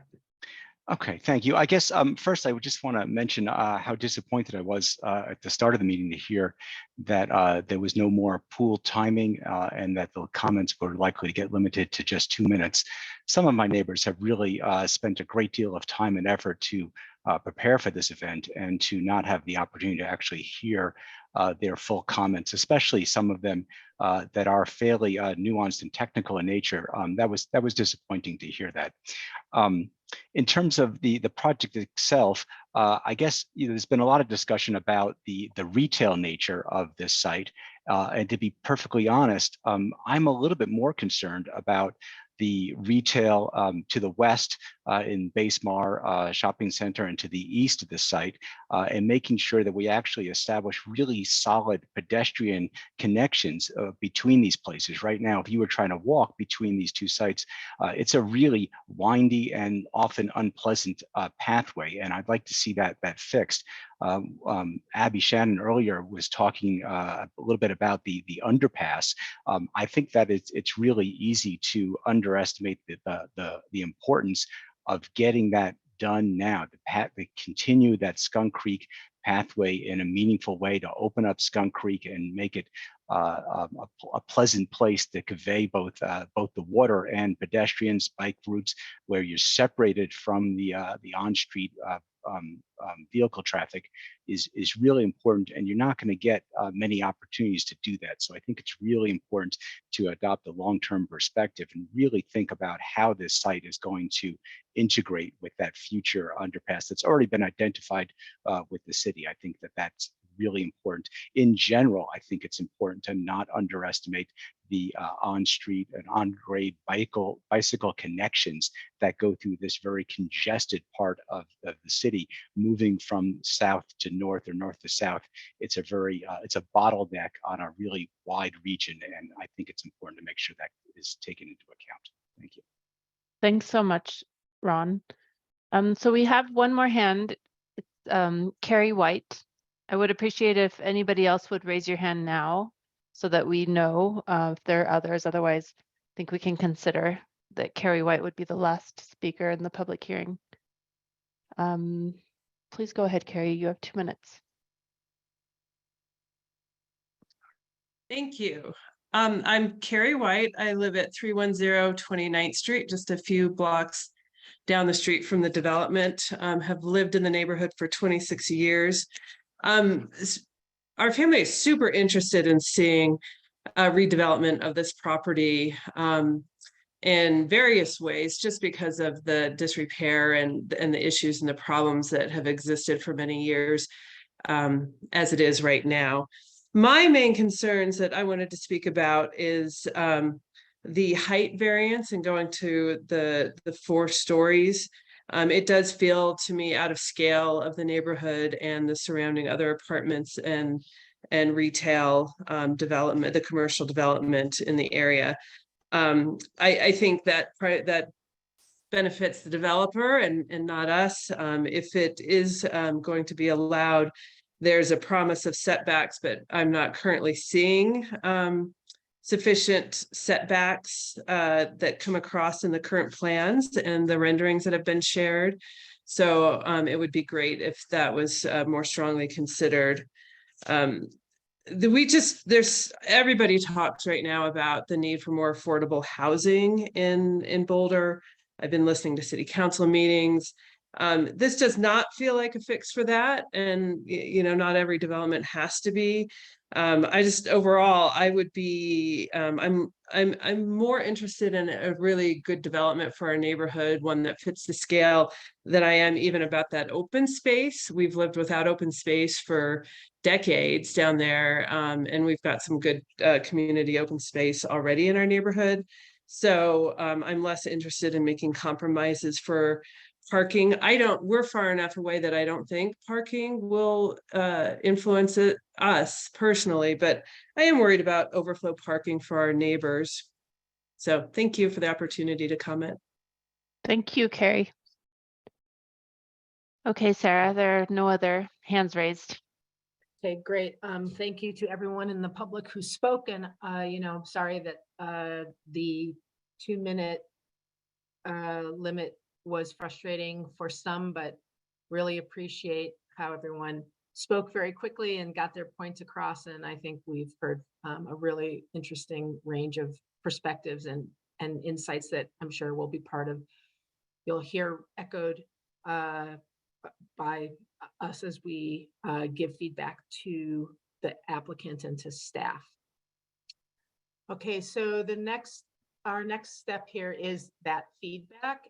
Staff has asked us respond to 3 questions, and I'm sorry, I just have to get to my notes here.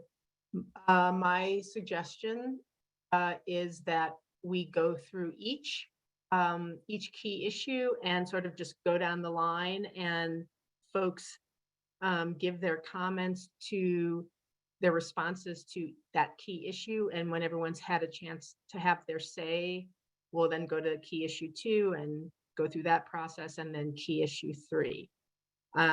So the first key issue is the proposed concept plan generally compatible with the goals, objectives, and recommendations of the Boulder Valley Comprehensive Plan?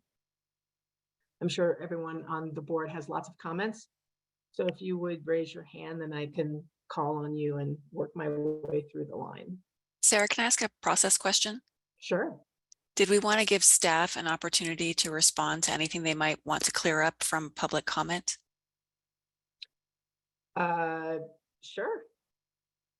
I thought that was part of our normal sequence, but if we want to just try to incorporate that in the key issues, I'm fine with that too, but just wanted to ask about it. Yeah, I'm not sure with concept plan, but I'm happy to follow up with that. Chandler, is there anything you want to respond to, or Charles, if you're there, anything you want to respond to that you heard from from the public? Nothing from me. Chandler, anything from you? I guess I would just be interested. Okay. Yeah, so just regarding the Moorhead underpass, definitely heard the community comments about the desire to see that happen and to plan for it now. I'm just gonna say Hella may jump in on this one, but there are some legal issues. So there is such a thing as taking, right, from a developer, takings. We do have to find that there's rough proportionality and a rational nexus if we're going to ask for offset improvements or improvements of this scale, which would essentially require making a finding that this development is directly causing, right, the impact that we are going to address with this infrastructure. Hella, I don't know if you want to say this better. Yeah, what Chandler is referring to are the constitutional limitation under the takings clause. When somebody comes in to develop, the city can exact certain improvements, but only to the extent that the requirements for construction of public improvements or dedication of land to the city addresses an impact that that particular development creates. We cannot require a development to address impacts that are created by the broader community that should be addressed by the broader community. And there are sometimes opportunities to have the developments contribute to those improvements. But in this case, oftentimes the costs of an underpass are very large and go beyond the impacts that are created by a single development and need public funds as well, which I don't think have been appropriate in this particular case. They also, I believe, are other issues that have to be worked out associated with the floodplain there that would be impacted. And just looking at the GIS, which is not always accurate in all accounts, it's a very helpful tool, but not always accurate. It did not look to me like the city currently owned the easement rights to create the exit of the underpass on the other side of Moorhead. So that would also be an issue. So if somebody from board wanted to encourage staff and applicant to look for ways to solve those, to try to solve those problems, that is a comment they should make today, and just as an encouragement, is that correct? No, knowing that you may not be able to solve the problem, but to see that as a priority. Sure. Okay, just so that the fact that there are obstacles doesn't mean it cannot be something that board members comment on and encourage efforts to address. Okay, anything else, Chandler, to respond to that you heard from the public? I will just say, so I did receive an email from Sloan in housing earlier, and she wanted to reiterate on behalf of housing staff that housing staff has done some independent studies as far as student housing and its effect on overall housing affordability in the city. And they're fairly supportive of this development. And one thing to keep in mind, I heard a lot of neighborhood concern about existing student rentals and overflow parking in the neighborhood, et cetera. And what housing staff has found is that provision of more student housing actually has a positive impact on middle income long-term rentals in Boulder. And I'm not saying that it will, remove students from Martin Acres or anything like that. But in general, the CU has found they are short on housing. So it is an issue. And so right now, a lot of the students are getting the long-term rentals throughout the city, which are an important source of middle income housing. So just as far as the kind of overall argument about housing affordability and this being boutique student housing, our inclusionary housing folks still see this as, or just still see student housing really in any form as a positive in terms of the impacts to long-term rentals overall. Okay, thank you, Chandler. All right, all right. First key issue: the proposed concept plan generally compatible with the goals, objectives, and recommendations of the Boulder Valley Comp Plan? Raise hands if you have comments. All right, Kurt. Well, first of all, I'd like to echo what we just heard from staff. We all know we desperately need more housing in this city, right? And we particularly hear that we hear time and again that we need more student housing, and this is providing that. And I talked about this in the last meeting. Other cities have found that when there's not enough student-oriented housing close to campus, it pushes students into the surrounding residential areas, the surrounding, low density sort of neighborhood areas. And that can cause all kinds of conflicts, as we've seen in Boulder.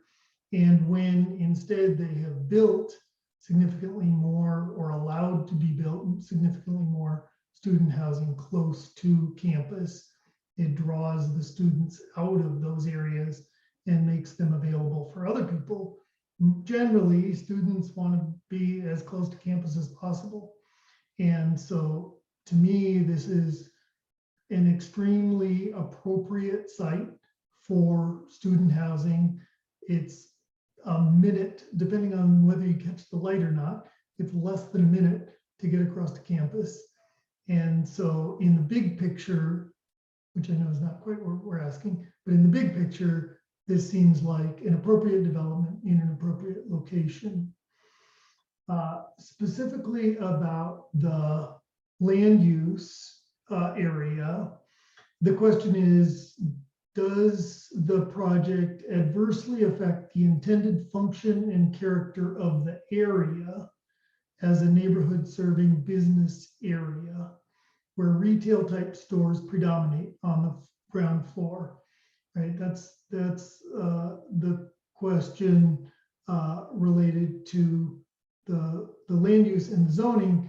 And it seems to me like, because of the emphasis on the area, really what it's talking about is the entire area zone BC2. And since retail continues to predominate in Basemar and the Sprouts area and the rest of the BC2 area, I think that this retail demand would continue to be met even after this project removed a certain amount of existing retail on the site. In terms of the other BVCP policies, the commenters brought up a number which I think are very appropriate. There's also 6.05, reduction of single occupancy auto trips. Now, the point was made by commenters that some auto trips that, some trips that the local residents are currently making to these businesses would turn into longer or more auto-centric trips to get further away. And I'm very sympathetic to that concern. On the other hand, there are hundreds of students who currently are traveling from further away to get to campus, and this would allow them to, for the most part, walk or bike to campus from their housing. And so, without doing some super extensive study, my gut feeling is that this would result in a net reduction of single occupancy auto trips and therefore be consistent with BVCP policy 6.05.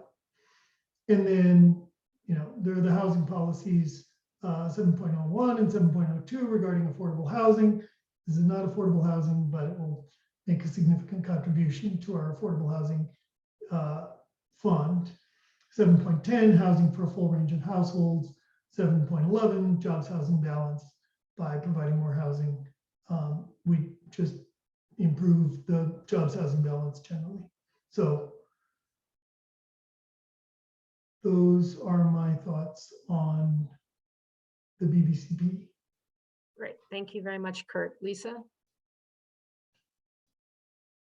Yeah, I'll be brief and also just acknowledge that this is sort of an equivocal answer. I think it has the potential to be consistent, and that the devil's in the details, and I won't go too much into that because I think I can speak to it more under the other questions, but I think it's just a little bit too early to say. There are things about this that are interesting and potentially could work well under the BBCP and or for the neighborhood, but I think it's just too soon to tell exactly how it's going to fit into it overall, which is fine because we're at concept review. All right, I have comments, but does anyone else have I'm expecting Laura, thank you. Sure. I like to let other people go first if they want to, because I tend to take up a lot of time. But I want to thank Kurt for taking up some time with enumerating the BVCP policies. That this checks a lot of the boxes, so I won't go there. My answer is, I mean, I agree with Lisa. It's still early days. It's conceptual. Based on the concept, I think it's headed in the right direction to be generally compatible with the goals, objectives, and recommendations of the BVCP. I agree with Kurt. This is a prime location for student housing. It's literally catty corner, you know, across from some CU buildings from the corner of campus there. It's very well connected to bike paths and transit, which helps us with our goals about reducing single vehicle occupancy trips. The closest grocery store is also like less than half a mile away. That's Sprouts. There's also King Super about a mile away. And it is one of our goals to be increasing housing density along major transit corridors. There's the bus service on Moorhead. There's bus service on Broadway. Like I said, well connected to the city's bike paths. This is a good location to put more people and to have higher density housing needs met along a transit corridor. I'll say more about the building design and the connection to the neighborhood, because I think we do also want to be sensitive to what's going on there in Martin Acres. I am going to slightly disagree with my colleague Kurt and say I don't, and staff can correct me if I'm wrong, but my interpretation of the BVCP land uses is not that they should be interpreted on a neighborhood-wide basis, but that this particular site, the expectation is that there will be retail on the ground floor that predominates. And so I do agree with staff's comment that the applicant should consider significantly expanding the proposed ground floor retail to be consistent with BC2. My personal opinion is, you know, the right places for that are along Moorhead and also 27th Way. That's where we're accessing retail now, is along 27th Way and Moorhead. I go to this site all the time. That's my favorite gas station. I'm very well acquainted with this site. And so I am sympathetic to all of the issues with access there, but I do think that it is an appropriate place to have retail. And I really appreciate that the applicant is planning to conduct that additional neighborhood outreach to get feedback, not just from a market study, but also from the neighborhood on what type of retail would best serve the surrounding neighborhoods. Those are my comments on key issue 1. So Laura, first, I'm impressed that you have a favorite gas station. It's the cheapest. I'm cheap. So very impressive.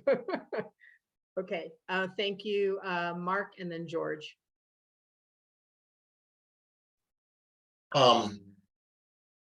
So I want to address, I guess this is the spot to address the usual topic of parking and how it relates to the neighbors and the neighboring community. So I'm going to address parking, and that is the university charges, and they charge pretty much at a market rate for parking. I did a little survey today, talked to the university parking people.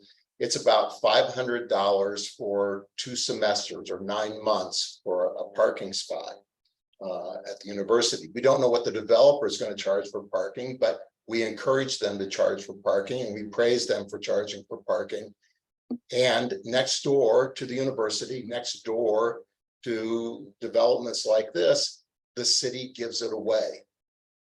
So what happens when you give away something that's being charged for next door?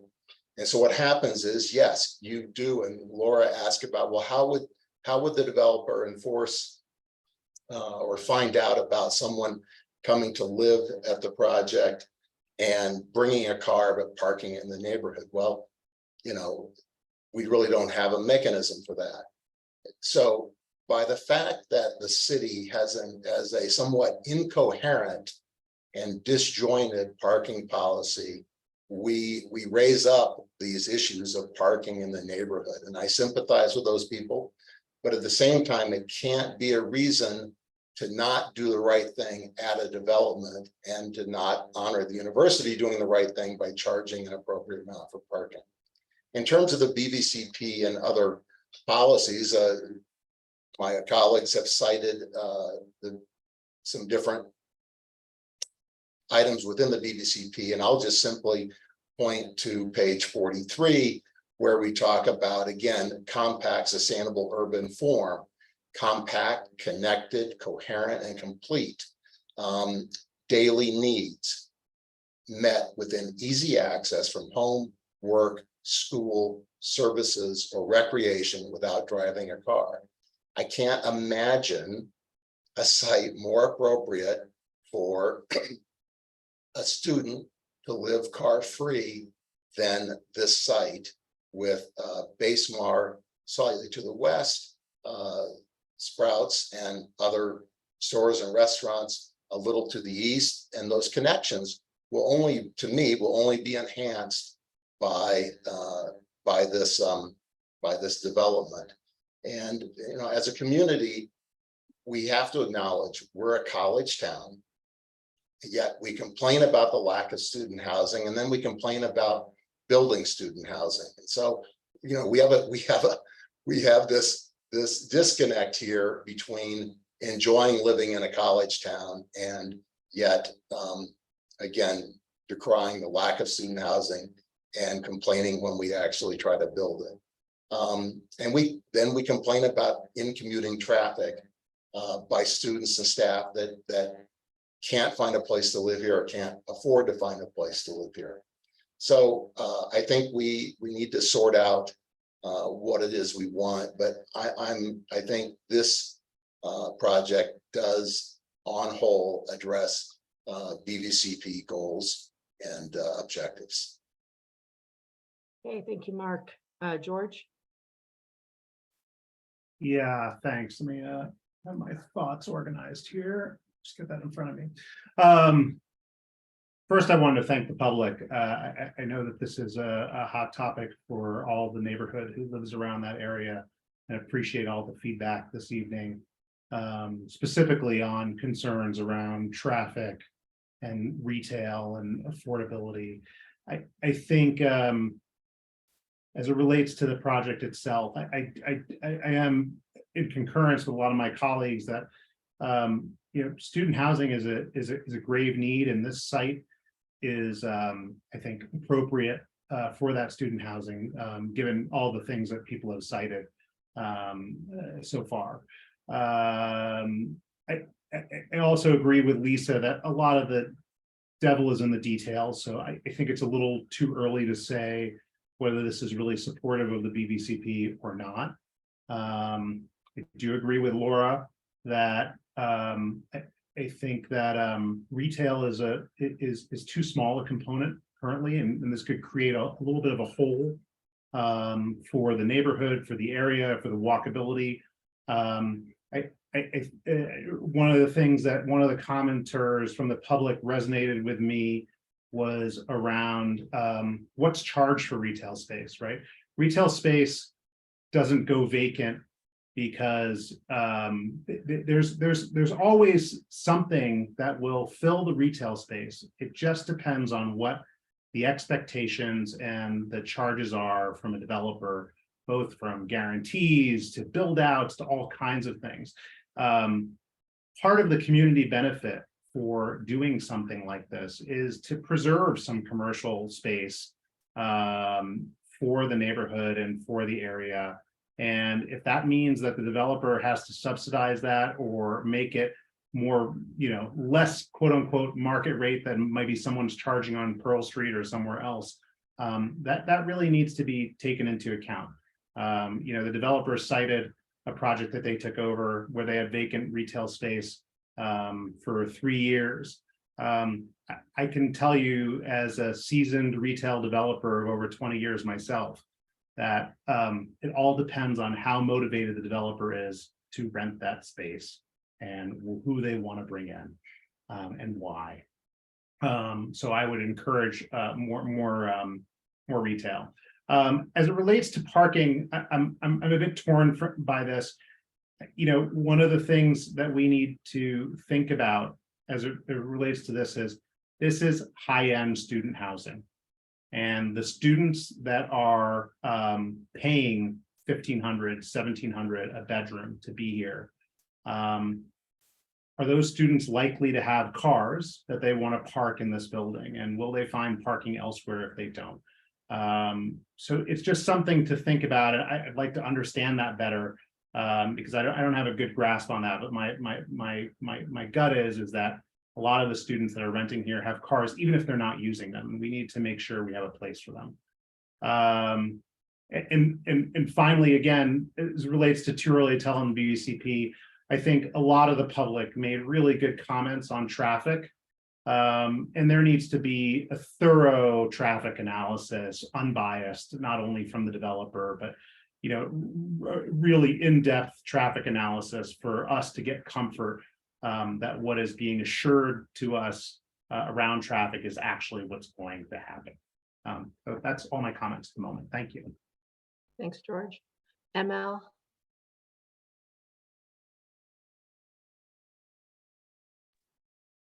Thank you, Sarah. So addressing key issue number 1, Boulder Valley Comp Plan. As I understand the Boulder Valley Comp Plan, this does not meet the land use. It's community business. It does not meet the zoning that was put in place to support that, which is a neighborhood center. There are numerous additional policies that are also not met. 2.13, 3.18, 5.01, 5.03, 5.04, 5.05, and 6.13. However, I would encourage the applicant to do the market survey. I know that they haven't done that, so they don't know what might be appropriate retail there. I would encourage that survey to happen and to figure out what kind of service needs to be there to support what the land use has identified as this is what we want here. This is what we have organized our land plan around, and how can this applicant find a way to accommodate that that policy. I would also encourage the applicant to consider the existing businesses. They talked about being in touch with them and wanting to try to accommodate them.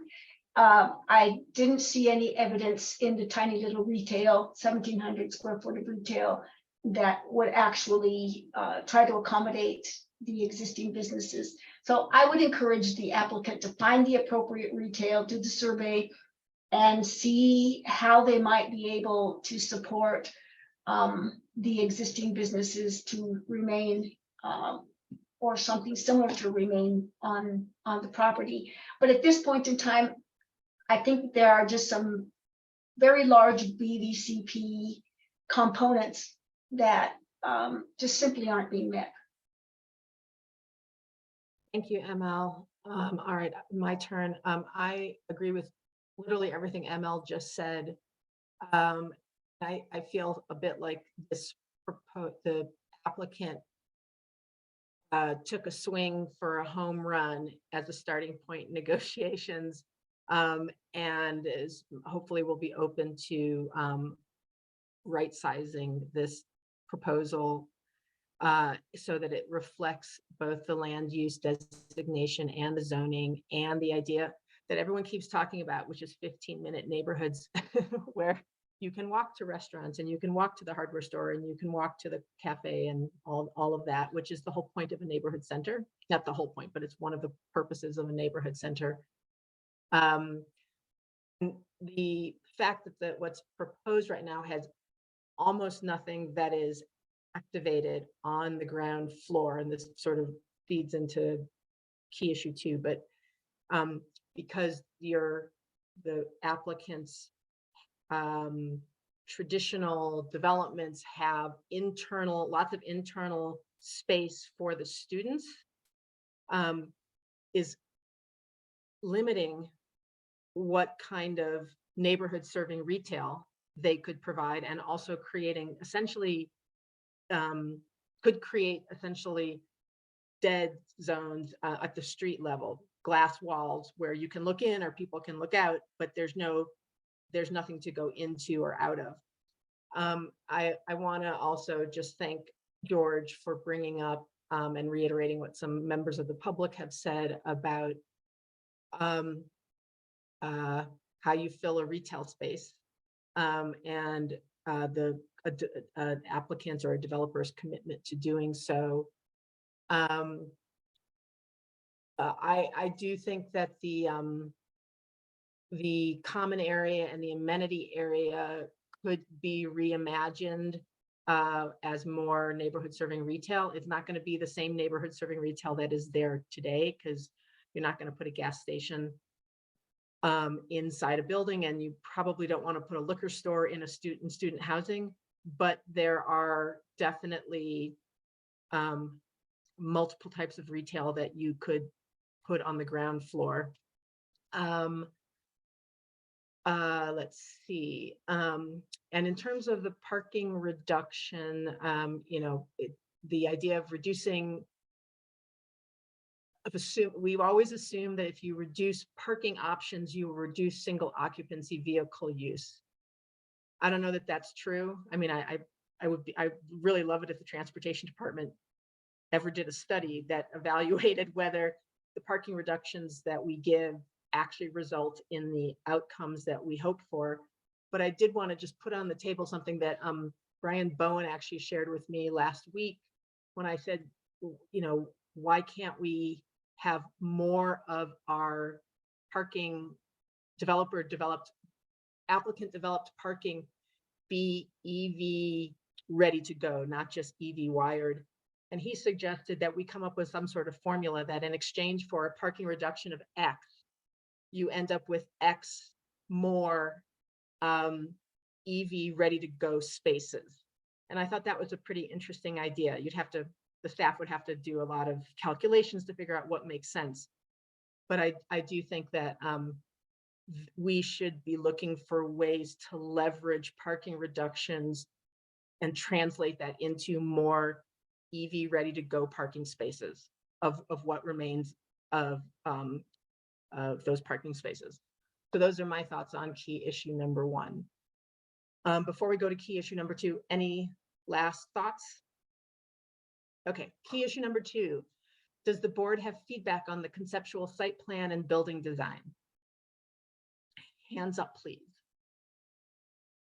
Lisa, you're first. Lisa, then Mark. Then Laura. I guess I would welcome feedback, Sarah, if you feel like I'm saying this in the wrong spot, but this is the key issue where I thought it fit the best. Mm-hmm. I think what puzzles me the most about this is, and I know that we only hear from a certain subset of people, but I just have a major sense of deja vu from where we were with this project some time ago, and the piece that seems to have been missed. And I know that they talked about trying to do it sometime soon, so I appreciate that from the applicant. But it's really robust public outreach and bringing the neighborhood along. We didn't really, people again seem sort of surprised and shocked at what was coming forward. There isn't, as far as I can tell, a ton of buy-in from the neighborhood.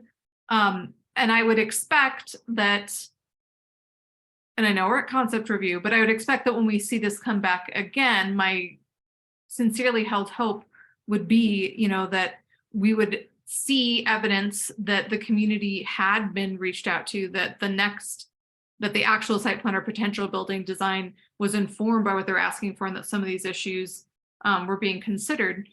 I'm generally not somebody who pushes hard for area plans. I think they can slow things down in ways I don't always support or feel are best for the city. However, I wonder about some of the, these uses, or if we're talking about neighborhood youth centers, has anything been considered with BaseMar about who can move over there, how that's going to be managed, such that would maybe enable more people to feel more comfortable with student housing here, which I think is a very understandable use, both from a developer standpoint and from simply proximity to the university. It's a sensible place for student housing, but so are some of these concerns about changes to zoning and, businesses being displaced and what it's going to mean for the neighborhood. So, yeah, just to, as I was listening to the comments and also looking at the plan, it just came to me that it doesn't seem to have been terribly well thought out, and there doesn't seem to have been a bunch of public outreach or any effort.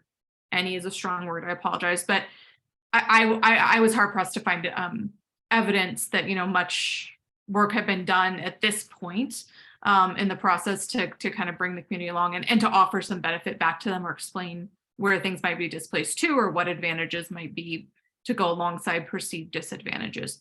So yeah, I guess I'm just saying, whenever this comes back, I'm really hoping to see a robust outreach process and some modifications to this site plan and or potential building design that starts to address that, and also maybe some information about if this does turn out to be student housing, if that's somewhere we can get to, then what does that mean for the original zoning, and where else can those services be met for the neighborhood and for other folks? All right, thank you, Lisa. So Mark, then Laura, then Kurt. In regard to site design input, I really enjoy the fact, and I mentioned earlier, in regard to the amount of public open space that the applicant is providing, where they're providing it. I think it's smart in terms of both moving the buildings out of the floodplain and providing open space along and a possible wetland area along Skunk Creek there. I think that's great. I think that the way it's presented currently, the building mass creates a wall at the end of the open space. So if you're on the open space and you look over at the building, there's no penetration. And again, I know this is very early, this is very conceptual, but it's what we have. So I would encourage the applicant to move a portion of the open space into the building so that it feels like there's a courtyard that connects from the building onto the open space. And I think that the multi-use path that cuts across the open space could be either be a really great design element to get people out of the building into the open space and so forth, or it could be like a dividing line between the building and the rest of the open space. I think that's a matter of landscape design. I think in terms of building design, and that you should be looking north to the university and the university design rather than to BaseMar Center or Creekside Apartments for any sort of inspiration. I think the university provides a lot of examples of actually really good design. I think the law building or across the street is a great design, and so make that connection that way. I would encourage them, as always, when you come back with a TDM plan that's worthy of your parking reduction, that's worthy of the site you're trying to do, and that's forward looking and really thinks outside the box and goes beyond what's required, and is a forward looking TDM plan, but stretch on that TDM plan. Finally, instead of arguing about an underpass, which the city doesn't own the land to the south, there's lots of things that there are problems with that, cost being the greatest one. I would say that a super well designed, but at grade pedestrian crossing with RRFBs, rectangular rapid flashing beacons, which we use on 28th Street, we use on Iris and a number of other places would be a way to connect to the apartments to the south. And but I think you could have a very attractive, functional, and safe crossing there that encourages pedestrian and cycling crossing with a good design for that. And I think that would certainly be a cost-effective way. I would guess approximately 1/10 the cost of an underpass. That's it. Thanks. Thanks, Mark. So Laura, then Kurt, then George. Thank you. I will try to be brief and not repeat too much of what my colleagues have said. Some folks talked about parking in the first question. I'm going to talk about it in the second question. I'm generally fine with the parking reduction. We generally tend to encourage parking reductions if they are coupled with a really robust TDM plan. So I'm going to repeat so that it shows up in the notes that I would encourage the applicant to look into things like a bike share program, scooters, if those are allowed in this part of town. Think about how people are going to get their groceries if they don't have a car, like cargo bikes or carts that people can take. When I lived in an apartment building, we had like little grocery carts that you could take from your car in the garage up to your unit. Think about expanding that so that people have like something that they can wheel down to the grocery store and wheel back with their groceries so they don't have to take a car.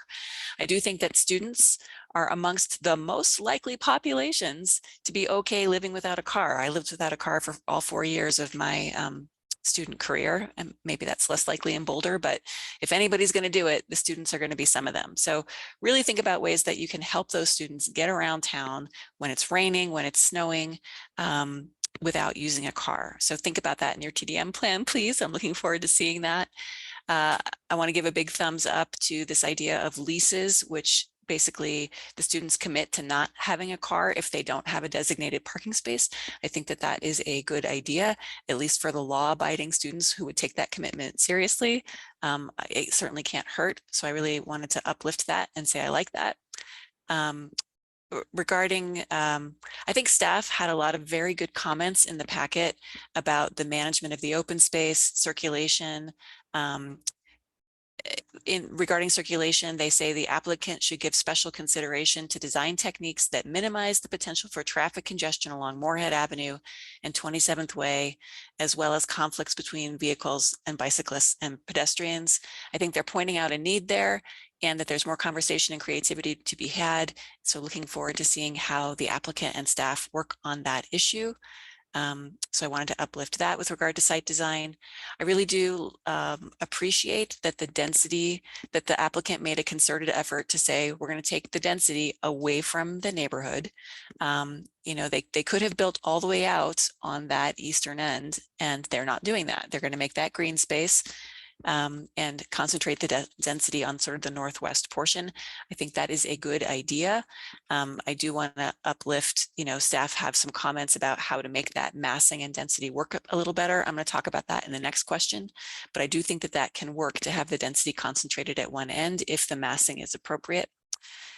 Regarding the open space, something that hasn't been said yet or said in much detail is that some of that open space is currently being used by our unhoused population. And so, you know, Danica, you asked for ideas about community engagement. I would really encourage you to talk with staff and advocates and service providers that work with our unhoused population and think about how you can have that space be a public space that doesn't create an attractive area for encampments, which it is currently. At least to some degree. Now, I'm not trying to, you know, cast blame on anybody, but that is the reality on the ground there right now. I was there this morning. Also with regard to, you know, that open space, I would think about programming it, because if you just leave it as a wetland that has great benefits for the floodplain, that is also, you know, a space that can get misused, not just by the unhoused population, but a variety of folks. So I would really think hard about how you have a little triangle of open space in a very urban environment that has a lot of people passing by all the time. And so I would work on that and think about that. in addition to talking with the neighbors about what they might want in that open space. Like, I don't know, could it be a dog park? Maybe, maybe not, but that might be a way to have some activation there that serves both the neighborhood and the site users and creates more activity on the space there. And then I don't know if this fits here, but I'm going to put it here anyway. Again, about the idea of engagements. You know, the applicant mentioned community philanthropic initiatives where residents are really encouraged to give back to the community. That was the phrase that was used. I would really think about, is there a way to connect better with the neighborhood and have the students and the neighborhood working together on something, whether that's social events, whether that's picking up trash, some other way to benefit the neighborhood and bring those two populations closer together, because where we see the problems happen the most is where those two populations sort of don't feel connected at all. So I will stop there with my comments on this question. All right, thank you, Laura. Kurt, and then George. Okay, I just heard a bunch of really great comments. I agree with everything I think that Mark and Laura said. I certainly feel that a robust TDM plan is super important, especially given the parking reduction that's been requested, which I would be comfortable with, but yeah, it's got to be backed up by good TDM.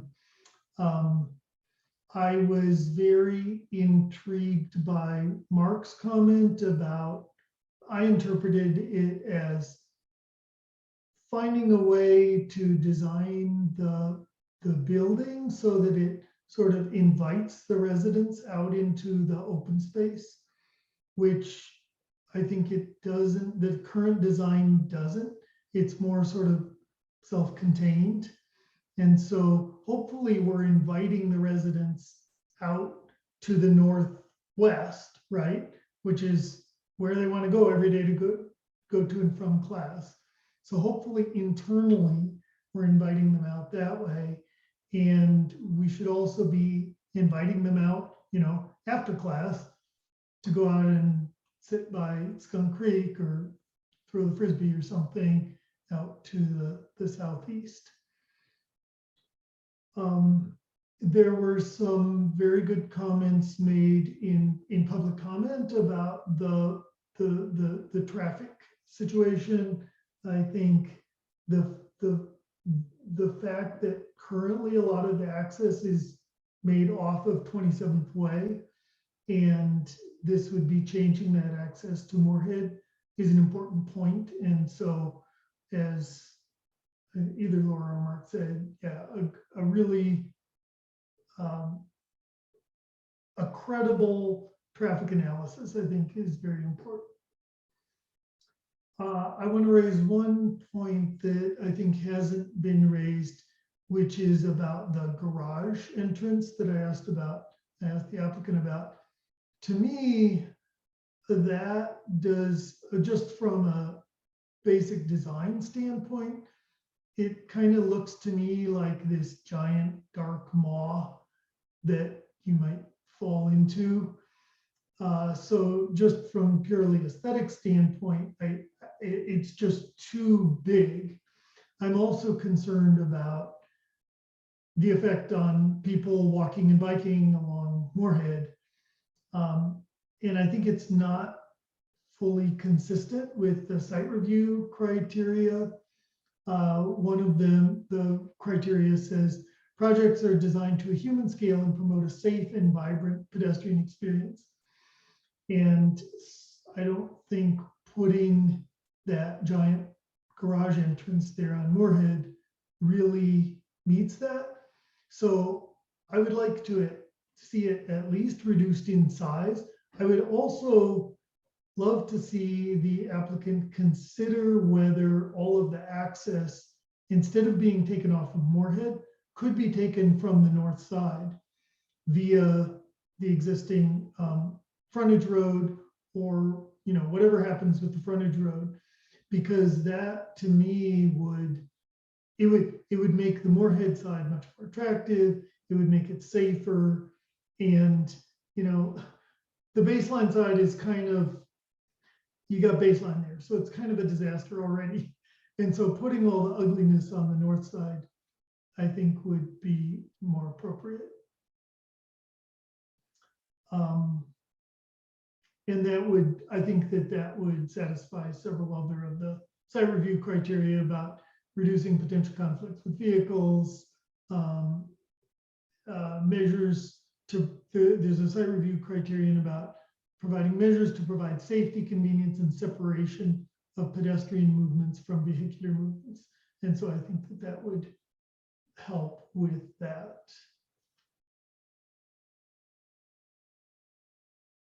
And I think that's all for now. All right, thank you, Kurt. George, and then ML. Yeah, I'm just gonna comment a little bit on what my colleague said, because I agree with much of what they said. I think Lisa said it best around making sure that the neighborhood is brought along with the site design, because it certainly didn't feel that way during public comment. We get a lot of these public comments, and this one was overwhelmingly, you know, the developer needs to pay attention to that, because we will be the next time around too, and I think that's really critical. How do they do that? I think Mark made some good comments on the massing towards the open space and site permeation. I think want to echo exactly what Laura said around really programming the open space. I want to make sure that the developer is committing an easement permanently on that open space, so that this doesn't become a second phase 30 years from now. I want to echo what Kurt said about a credible traffic analysis. And then around just overall site design, one thing I said up front that I think belongs here is really retail on that first floor, and adhering a little bit more to the zoning to make sure, again, that we're honoring that and getting some more utility and activation on that first floor. That's it. Thanks. ML.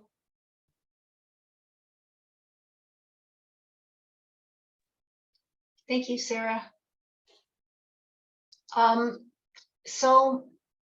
Moving development, as far as the site plan, I think moving development to the west and making it dense makes great sense. Keeping the east side of the site for managing water and open land is a great planned solution. But that being said, the applicant is asking for a 4th floor. They're asking for a 55-foot height. And that kind of implies that they can't get the 80 to 90 units without this added floor and added height. Note that 6% of the building square footage is amenity, not housing itself. So I would encourage the applicant to focus on housing, reduce the common space and amenities. I'm not sure that the 4th floor is necessary to get the 80 to 90 units that are being proposed. Consider reducing the ancillary space and make this hard working housing. I would support density of this nature. You know, it seems there's a lot of, and I think that speaks to some of the things that the neighbors noted, which is boutique housing. But if you're asking us to consider a 4th floor and 55-foot height, I would say that the focus needs to be on hardworking housing rather than an amenity, and use that square footage to actually house people. Thank you, ML. Kurt, do you mind if I go and then call on you? Is that okay? No, not at all. That's okay. All right, thank you. So a few comments. I really appreciate and support staff's comments on building design and the importance of the height, mass scale, orientation, architecture, and configuration to carefully reflect the very complex reality on the ground. I would personally appreciate a lower height, and I want a lower height. The building across the way is 35 feet, I believe, or 45 feet. It's 45 feet, and I think this building should not be any taller than that. And I also would like to see more transparency through the building. It's a big block. I know that there's courtyards inside the building which benefit the residents, but it's just a big block of a building to anyone who's on the outside of the building. much more activation on street level. On the north elevation, there is a big blank wall along the ground floor that is just blank. I realize this is along the highway on-ramp, but I think when you're actually getting to design, thinking about how to transform that wall into something that's not just a big blank wall, and whether that's murals or materiality that is more attractive, whatever it takes. It can't just be a big blank wall. East elevation, there are also several walls that are big and blank, and it's very off-putting. And I think as you move forward and come up with a more clarity on what you're designing, you're going to want to address that. I completely agree with Kurt. And in fact, I had written down, I am not a big fan of that gigantic garage entrance and exit.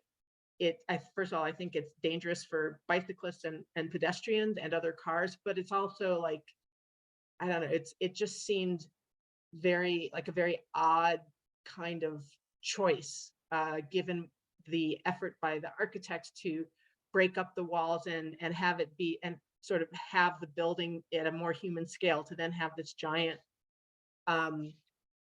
entrance that looked like it could accept a semi-truck.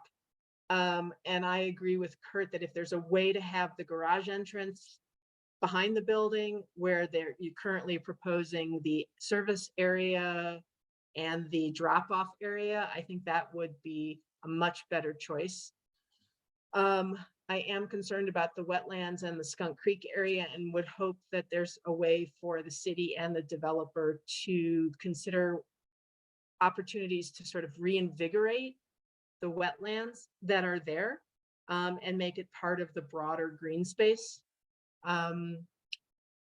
Okay, then traffic. Everyone's talked about traffic. I agree, it's a real problem. And I think whoever was the member of the public who talked about the need to maybe reimagine the intersection of 27th and Moorhead Way, I think, I really appreciated, even though he had to rush through his slides, I really appreciated him pointing out the risks that additional traffic would bring to that intersection. And that's something that the city is going to have to take into account, even though it's the development that might be creating this part of the problem.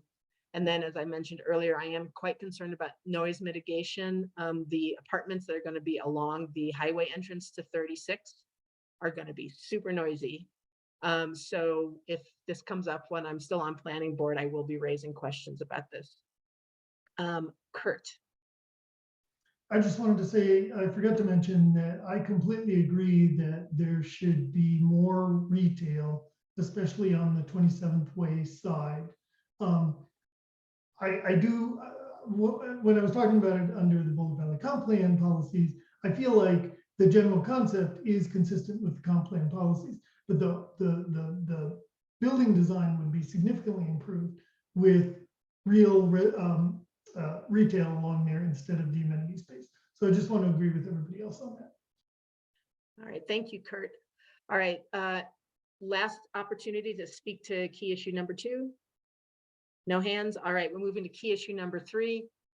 Is the proposed building height of 55 feet in general proportion to the height of existing buildings and the proposed or projected heights of approved buildings in the area? So who would like to respond? Who would like to be the first person to respond to that? All right, Laura. I will take the hit for the team. I'm guessing I might not be in the majority. I'm actually not sure if I'm in the majority on this one, but I'm fine with going to 55 feet on this building. It is right by a transit corridor. It's right by the university. The building, as Sarah pointed out, that's just across Moorhead is 45 feet. Going up an additional 10 feet does not seem beyond the pale to me. There's another 55-foot building just catty corner over there across 27th Way. I do think that, staff had a very good comment about that the transition in massing from the northwest to the south and east sides of the building, with the corner of Moorhead and 27th Way being 2 stories in height, to be compatible with the existing two-story commercial uses across 27th Way to the west is a good comment. The whole thing should not be 55 feet, certainly, but I'm fine with some parts of it being 55 feet and maybe large parts of it, especially the parts that go back a butt with, you know, the on-ramp to 28th being the on-ramp or off-ramp to 28th being behind it. That part of the building seems perfectly appropriate to me to be a bit higher. I did also appreciate staff's comments. They said that there need to be changes in plane to create articulation along rights of way, as well as vertical elements, step backs, and changes in materiality to create visual interest and break down the perceived massing. I think the applicant in their conceptual drawings has done some of that, and I applaud that. I'm looking forward to seeing how that gets done in the final development. But in general, I do think that it is appropriate to have 55 feet in some parts of this site with sensitivity. You know, again, they've moved all the massing away from the neighborhood, which the neighborhood doesn't touch the property except at the far east side, which is where all of the green space is going to be. And they're trying to be sensitive to that gateway there at Moorhead and 27th, where people are driving into their neighborhood with a two-story lower down there. And I think that's very appropriate. So I think they're doing all the right things, and I want to see how it looks in the final plans, but generally I think it's appropriate. All right, thank you, Laura. Okay, Mark, Mark, ML, Lisa, Kurt, George. I find that the height, especially in service of sorely needed housing, if done properly, if the design is right, is warranted. And I think that when an applicant comes to us, and I know that they fulfill the requirement between 35 and 55 feet by providing very specific community benefits that are written into the code. And I'm not advocating that we go outside the code, but I will say that I think there is a responsibility upon applicants, especially when building to our maximum height, to really have excellence in design, because those buildings are taller, they are more visible, they are seen, and I especially in this site, it is a gateway to the city. So I can't, you know, from these concepts, you know, it's just big chunks. And yes, some of them are smaller and set back, and so it's very hard to say. I'm just going to say that it is important that you really have excellence in design. And when I look at the applicant's proposal and I look at each chapter page, it's a nice aerial view of the Wolf Law building, which is 55 feet and is 725 feet away. That's a 55-foot building, 725 feet away. And it's actually, I find it to be very nice. I think it's good design.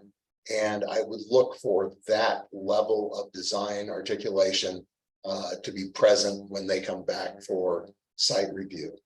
I also want to point out that, so we have the Wolf Law building 725 feet away.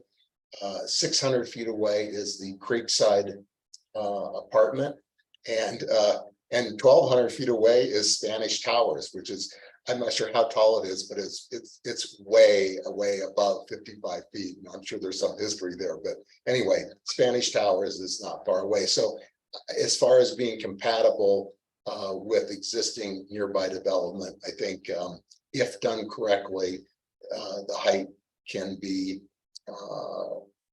warranted and in service of needed housing. All right, thank you, Mark. Lisa, did I say you next? I can't remember what my order was. I think someone else was ahead of me. ML, maybe? So ML, I'm sorry, people keep moving around on the chessboard. So ML, Lisa, Kurt, George. Thank you, Sarah. Mark, that was a great comment on excellence in design, totally appropriate. And I would hold the applicant to this as well. So my take on height, the lots that actually share a border to the site are 1 to 3 stories and 35 to 45 feet in height. So I would say the immediate context does not support a 55-foot height. Additionally, I'm not convinced of a functional need for 55-foot height if they are trying to accommodate the proposed unit count. I completely agree with densifying the footprint and doing it in a location that they're doing it in. I would reiterate the prior comment that I made, that it's like, take a look at the actual plan and what you're providing for that, and make hardworking housing here. I'm not sure that 55-foot is necessary. I agree with Laura's thinking that perhaps there would be pieces that would be that high. But I don't think that literally the context is supporting 55 feet, because nothing immediately adjacent to the site has that height. They're across the street or catty corner off to the distance. So I am not convinced that 55 feet is necessary or appropriate. Thank you, ML. Lisa, then Kurt, then George. Thank you, Sarah. I'll try to be fairly brief because I think we're hearing a lot of great things from other folks. Given the context of the site, I'm having a hard time picturing 55 feet. I think to move up to that, I would need to see a design that made sense to me within the context, and then I'd also need to see kind of some of the stuff I already addressed, like being, dealt with the neighborhood and so on, to where there was starting to be buy-in around it. So I guess at this point, I'm very skeptical of 55, even though I agree that it's got some intensity of use around it to where I wish I could be a little more pro. But yeah, there's just a lot of low buildings around there without that context around it, without really seeing why it needs to be used that way. I just have a hard time supporting the 55, and I think I'll leave it there because we're hearing a lot of great stuff from other folks. Thank you, Lisa. Kurt, and then George. Well, this definitely seems like very much an eye of the beholder kind of a situation, because I think you could justify 55 feet based on what you focus on. You could justify not 55 feet. Hey, Kurt, depending on what you justify. I don't know if you can move your microphone a little closer. Maybe, okay. Is that better? A A little little, better? yeah, speak a Not little much better? louder. All right, I'll try to speak louder. I don't think your headset mic is actually picking up your voice. I think we're hearing through your computer. It's very fuzzy. Oh, it is interesting. Go to somebody else and let me work on this. All right, George. Sure. I kind of sit where ML and Lisa are sitting. Unlike what Mark said, I agree with the law building is an interesting structure. It also happens to be on CU that's not necessarily related to our height restrictions. And so I don't know if that's a good comparison for context. I think also the devil's in the detail of the design, right? The developer's leaving out a lot of first floor retail, and they're asking for this height to maximize their profitability on student rentals. And I don't know if it's in the best interest in Boulder. I've used this term before. I use it again. I'm very wary of developers putting tent poles up in our city, where then this spurs 55-foot redevelopment of sites directly adjacent to this. And I don't know that the context, as ML stated it so well, necessarily merits a full max out of our height. And I'll leave it at that. Thank you. Thanks, George. All right, Kurt, let's try you again. Okay, is this better? It's kind of the same. Just speak up. Kind of the same. I'm sorry. Okay. Well, so basically, I am okay with 55 feet. I agree with ML that I'm not sure that it's completely justified. I do feel that it's important that we try to get as many units, as many bedrooms as we can, if we can reduce some of the amenity space and thereby reduce the height and get the same number of units, then, and that would make the neighborhood happier, I think that that would be great. If we just keep the same floor area and reduce the height, then that's larger footprint. It's in general more impervious area and probably not a good trade-off in my mind. I think it is important that to consider that this is on big streets, right? It's bounded by baseline, it's bounded by US 36, really, and it's bounded by 27th Way, all of which are large streets where I think the a higher frontage is more appropriate. And so certainly on those spaces, I feel like 55 feet is not inappropriate. Thanks. Right, thanks, Kurt. I am not comfortable with 55 feet. I'm okay with 45 feet. I just, a reminder that the zoning here requires very limited residential on the first floor. I mean, that's part of the BC2 zoning. And what I think we have here is a applicant who built a certain kind of thing and is trying to get that thing approved, even though it doesn't fit with what the zoning is.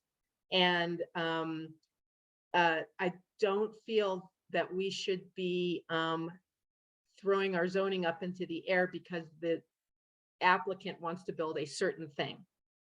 I do agree we need student housing, but I think going to 55 feet, which would overpower everything that is in that neighborhood, literally everything, including what's across the street, as well as the single-story homes that primarily make up what's in that neighborhood. So I would be okay with 45 feet.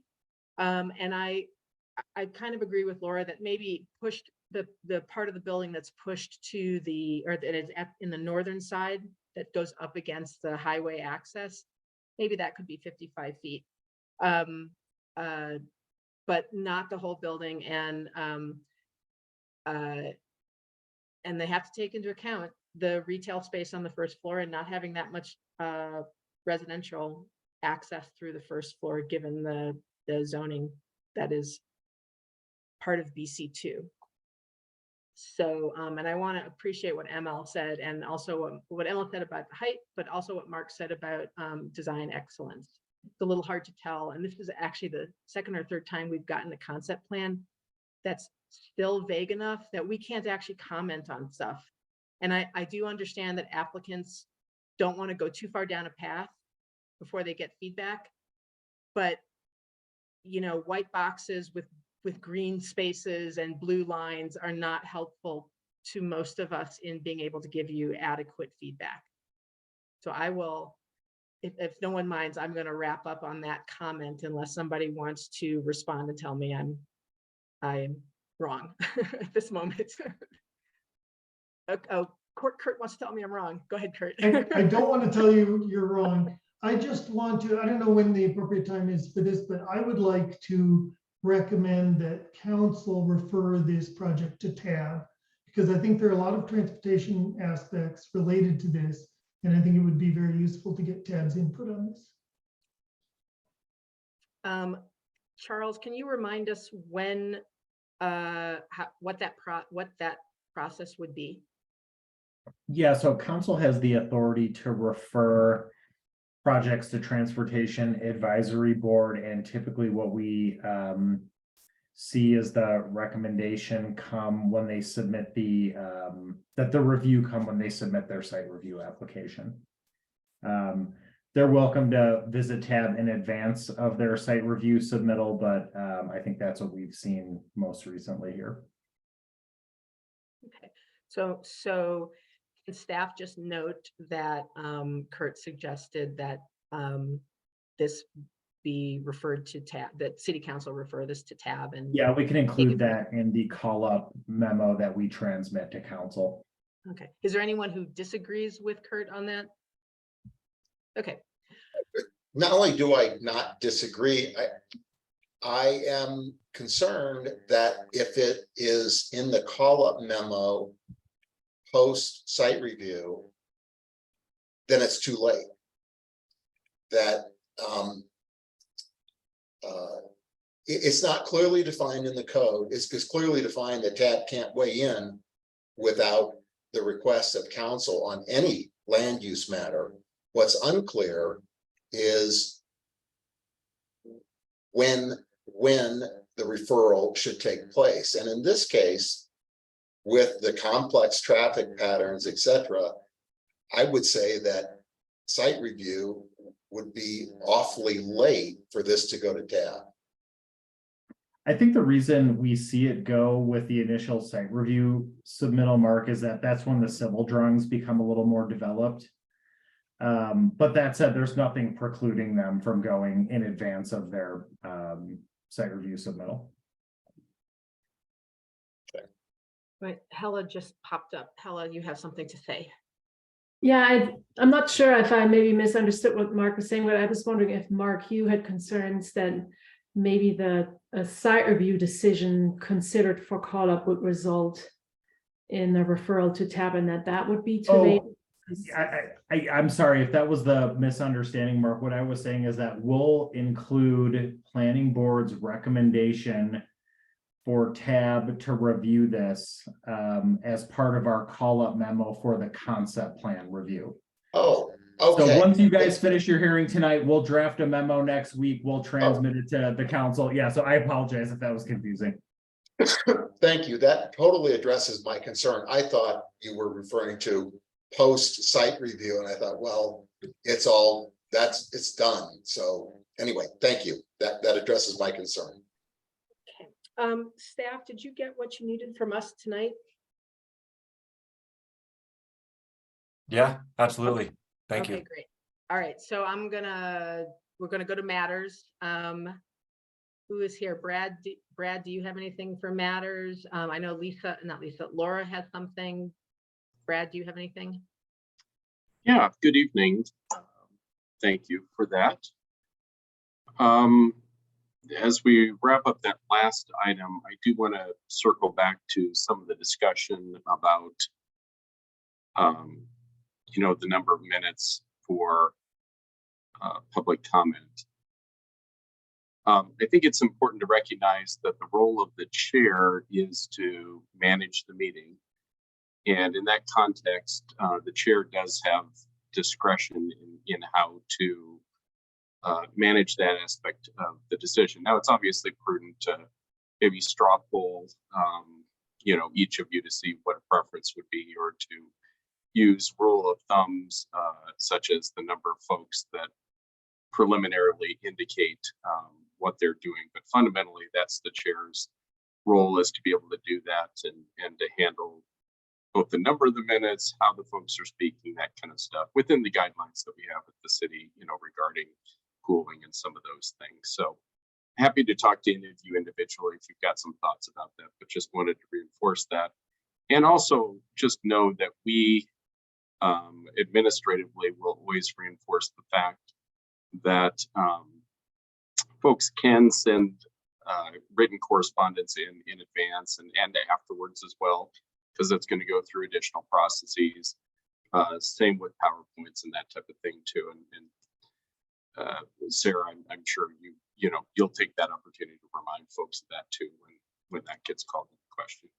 But other than that, I don't have anything to add, other than we did have, as some of you note, a open house a week or so ago regarding Boulder Junction 2.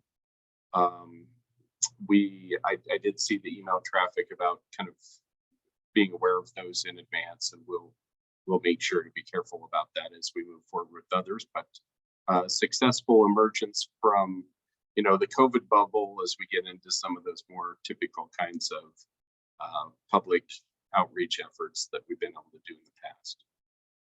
And with that, I'm happy to answer any questions. Any questions for Brad? Thanks. Okay, thank you, Brad. Hella, you've turned your face on, so do you have something for us? No, just since it's matters, I thought I'd turn it on, but nothing for me. Thank you. I know Laura wants to do a quick catch up on what's happening with the airport discussions. Shall I do that now? Please do it now. Yes. Okay.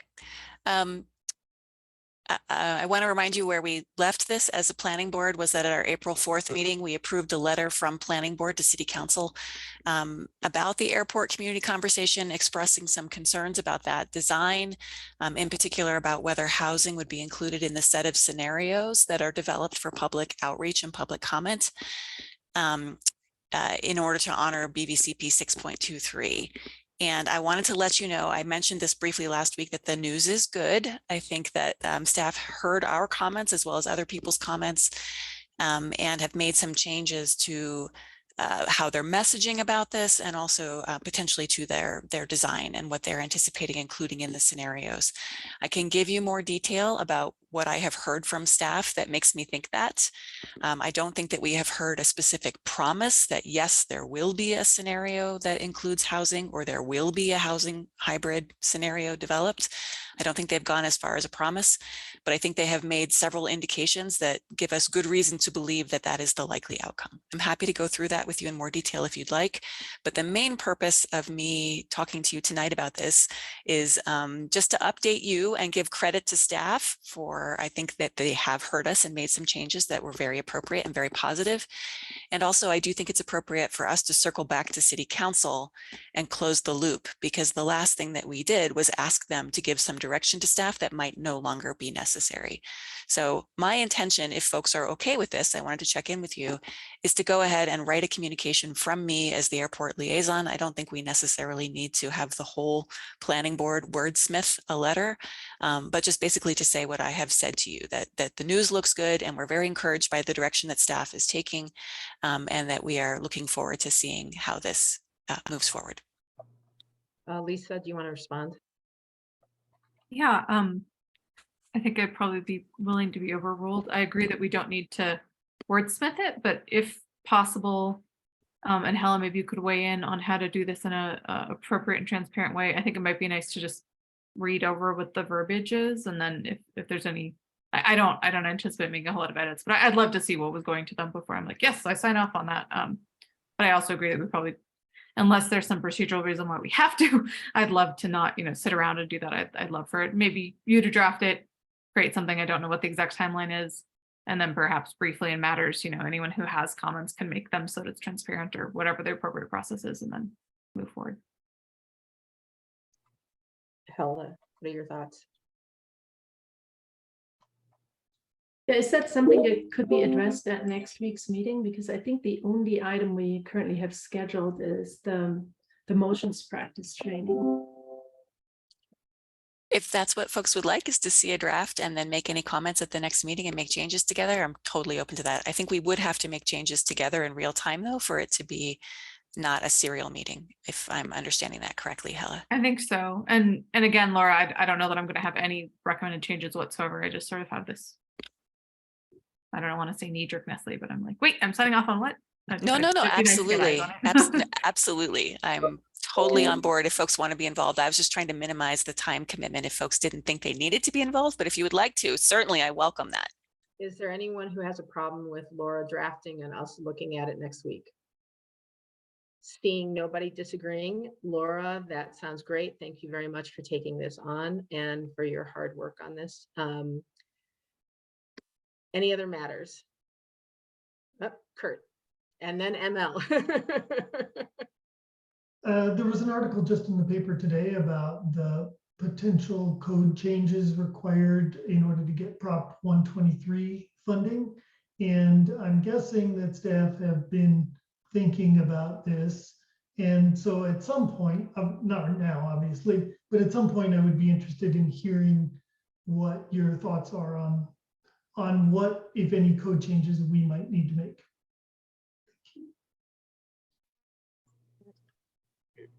And I'm sorry, I had a hard time hearing that. Was that regarding the state law, did you say, Kurt? Yeah, Proposition 123. Okay. So not Yeah. the state bill, but what passed Oh, last year. the housing one. Okay. Thanks for the clarification. All right, ML.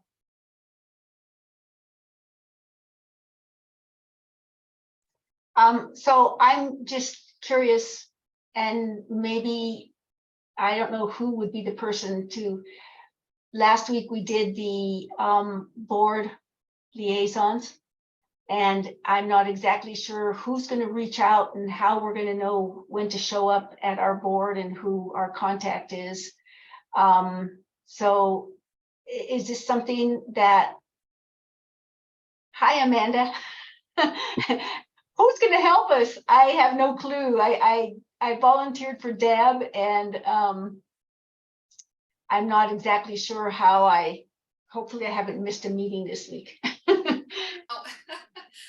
I apologize. I'm not sure exactly who is appointed to or who has volunteered to be liaisons for each board, but Devin is also your board specialist for Deb. So I'll relay that to him, but typically I would think that any of the board secretaries would probably reach out, whoever they are for each board.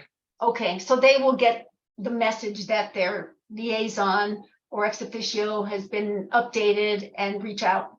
Yes. Okay, perfect. I just keep thinking, should I be doing something? But And you haven't missed Deb. There's one coming up here in May. oh, cool. Okay. Thank you. Sure. Laura? Just to colloquy on that, I want to say I very much appreciated the warm handoff that Mark did for me with HAB. He basically wrote to the HAB chair and secretary and said, hey, you can take me off your mailing list and please add Laura. She'll be your new rep. And then I returned the favor for him on landmarks. So I don't know who the last DAB rep was, but that was a nice way to handle it, I thought, to kind of do that transition between liaisons. Thank you, Mark. All right, Mark's doing his pantomime. All right. Last call for anything under matters. All right, I am officially closing this meeting at 10:22 p.m. Thank you, everybody. Good night. Very much. Have a good night. Thank you. Night, everyone.